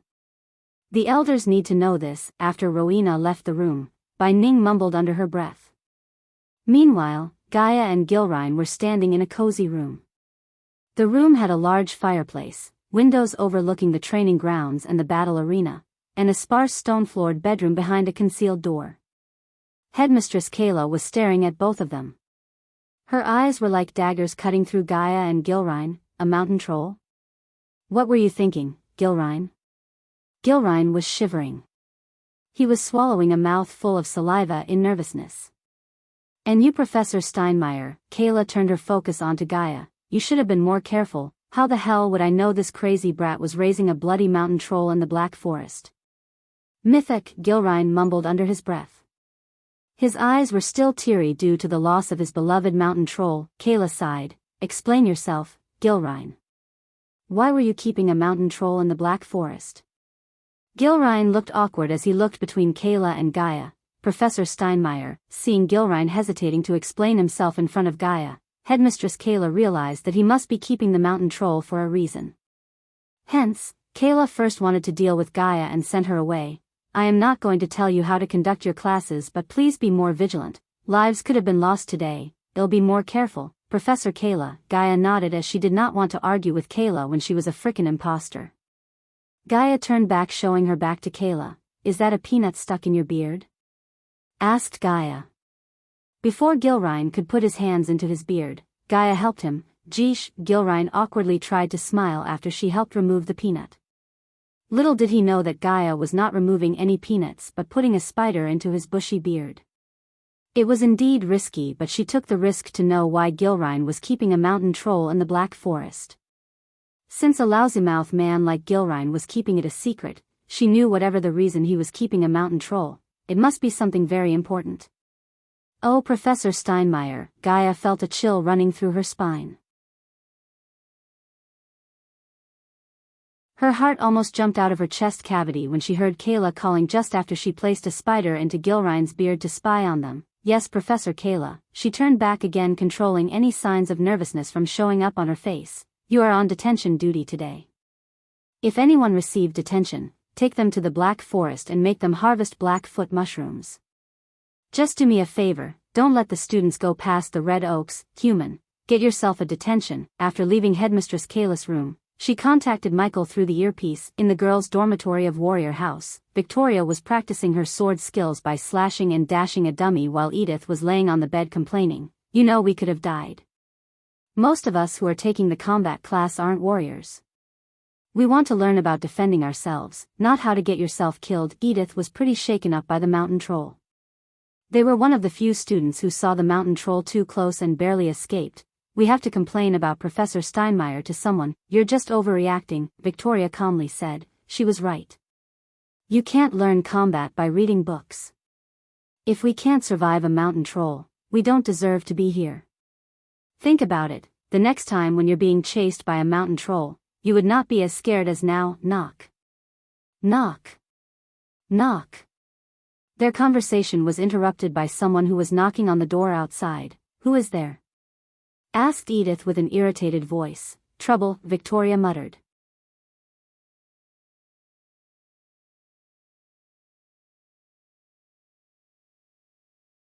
Chapter 438, Michael meets Victoria. We are here for 34. The youngster who was adorned in grey robes of house warriors said to Edith. Why? Asked Edith. The blonde-haired youngster smiled, but behind his smile, there was a slight irritation. Obviously, he did not know Edith's identity. If he had known she was the little sister of Layla Alden, he would have talked to her in a different tone. Brother 29 asked for her. Victoria put her wooden sword into the sheath hanging on the side of her waist. Who is 29 and why is he asking for her? Edith was annoyed by the group. They acted so smugly and she did not like their attitudes. If I am right, he must be a friend of the head prefect Elliot Watson. Victoria came to Edith's side, tying her hair into a bun and putting on the warrior's long coat. The young man nodded. She had noticed a senior student following her since she joined the House of Warriors. She was quite annoyed by him and she decided to deal with them before they became trouble. You can stay here, Edith. I'll go with them. Edith immediately shook her head. If you are going, I'm coming with you, Victoria sighed. Edith did not seem like she could be convinced otherwise. Food. Edith, it was impossible to change Victoria's mind after she decided something. This time, she decided to go with these youngsters and Edith knew she could not be stopped. Since she wouldn't be able to change her mind, she decided to accompany Victoria. Lead the way, I have something special to give him, Victoria smiled. The youngster's heart skipped a beat because of her alluring smile. The cosmic energy running in her body was transforming her body as well as soul from inside. It had been turning her into an angelic beauty. The arrays surrounding the castle prevented the students from using arch energy. However, they were unable to do anything to the cosmic energy in her body. Hence, if she wanted, she could cast spells and the spells cast using the cosmic energy would be devastatingly powerful. Wonderful, the young man grinned ear to ear before leading them to 29, who was a lackey of head prefect Elliot Watson. They strolled through the corridors and came to the grand staircase, which was a massive stairway in Mazeroth Castle. The structure was mainly used to access each floor of the castle, including the dungeons. The concept of moving stairs was invented and built by the 6-star architect who built Mazoth and Karjan Pavlovich, a 6-star blacksmith and one of the founders of Mazeroth. The staircases led from platform to platform and went as high as the 9th floor, where they came to an end. The stairs also had a knack for moving around the staircase chamber, usually when a student was walking up one of them. Like most walls in the castle, there were hundreds of portraits covering the walls surrounding the staircase, and it was considered an honor for the painted likeness of a cultivator to be mounted on the walls of the grand staircase. Some of these portraits concealed secret passages to other areas within the castle. After climbing several steps, the youngster stood in front of a portrait of a laughing chubby old woman. Rishta, password accepted, the lady smiled, waving her hand. Soon the portrait moved, revealing a secret passage. The passage was lit with torches rather than glowing orbs. Victoria silently followed the boys into the passage while Edith kept looking around nervously. She was not a warrior such as her sister or Victoria. In fact, she hated violence and killings, but she was not naive to expect a world without both. It took them exactly 5 minutes to reach the end of the passage. The passage opened up to a cozy room decorated with portraits, a fireplace, and exquisite vases containing ravishingly beautiful flowers. At the center of the room was a round table with 2 candles as well as various delicious foods. Welcome, young miss, a tall young man clad in golden robes walked out of the door on the other side with a bright smile on his face. The passage opening behind Victoria and Edith vanished into thin air. Edith was slightly panicked, unlike Victoria, who remained as calm as the sea. When he came closer to them, the 5 young men who led Victoria here stepped back. The young man bent his waist to give Victoria a royal bow. You look beautiful. I am Earl Decker. Victoria finished his sentence with a snicker. The young man was taken aback by surprise. The 3rd son of the Decker family of Kingdom Marina of R. Victoria talked while gracefully walking around the room. Your family holds many mines, including the 2nd largest gold mine. Your family had been trying to expand your mining business to the southern continent. Earl was having mixed feelings. On one hand, she looked so domineering and gorgeous, on the other hand, she looked kinda scary. He had no idea how the heck she figured out his identity, as he had never revealed it to anyone except Elliot. For years, your family has been trying to leverage the Senates using your identity as a student of Mazeroth. Fools, humph, Victoria snickered, the Senates don't give a damn about Mazeroth. Hence, your family chose to go with the next big thing, marriage. Earl frowned, hearing the scorn in her tone. She just called her family fools in front of his lackeys, but your fiancé disappeared the day before your marriage. Everyone believes she eloped with her mysterious lover, but you know the truth, don't you, Decker? I don't know. Don't bother. Yet again, Victoria interrupted his sentence. She finished strolling around the hall and came before him. You were pretty high that night, and when she told you no, you forced yourself on her and strangled her to death. Decker's mind went blank. No one knew what happened that night, yet somehow she knew exactly what happened. He started to have a bad feeling in his guts. Men like you are trash and I don't like being stalked by trash like you, plop. Victoria slapped Decker, shocking everyone in the room. His face immediately turned red. Edith could see Victoria's palm prints on his face. For a moment, the room fell silent. Then, Decker lost his gentleman composure as he gritted his teeth. Bitch, plop. She slapped him again. This time, her slap contained a sliver of cosmic energy. He was thrown into the table with the food he prepared to impress Victoria. The 5 young men behind them were in a stupor. They did not know what to do. Arg. Decker's world was spinning. His mind was in shambles due to the slap. He tried to pick himself up but he was unable to do so. Victoria unsheathed the wooden practice sword. However, her target was not Decker but the 5 youngsters behind her. When she turned back with the sword in her hand, the 5 of them felt a chill. Miss Pimps, humph, Victoria snickered, closing the gap between them. The 5 young men could not raise their hands to hit her. They had no idea about Decker's history like Victoria. They thought they were helping him confess his newborn love to Victoria. Simply, they were not as bad as Decker. Pat. Pat. Pat. However, Victoria gave no damn about their intention. She started to swing her sword, beating the crap out of the 5 youngsters. Hey, Edith tried to stop Victoria from beating them up.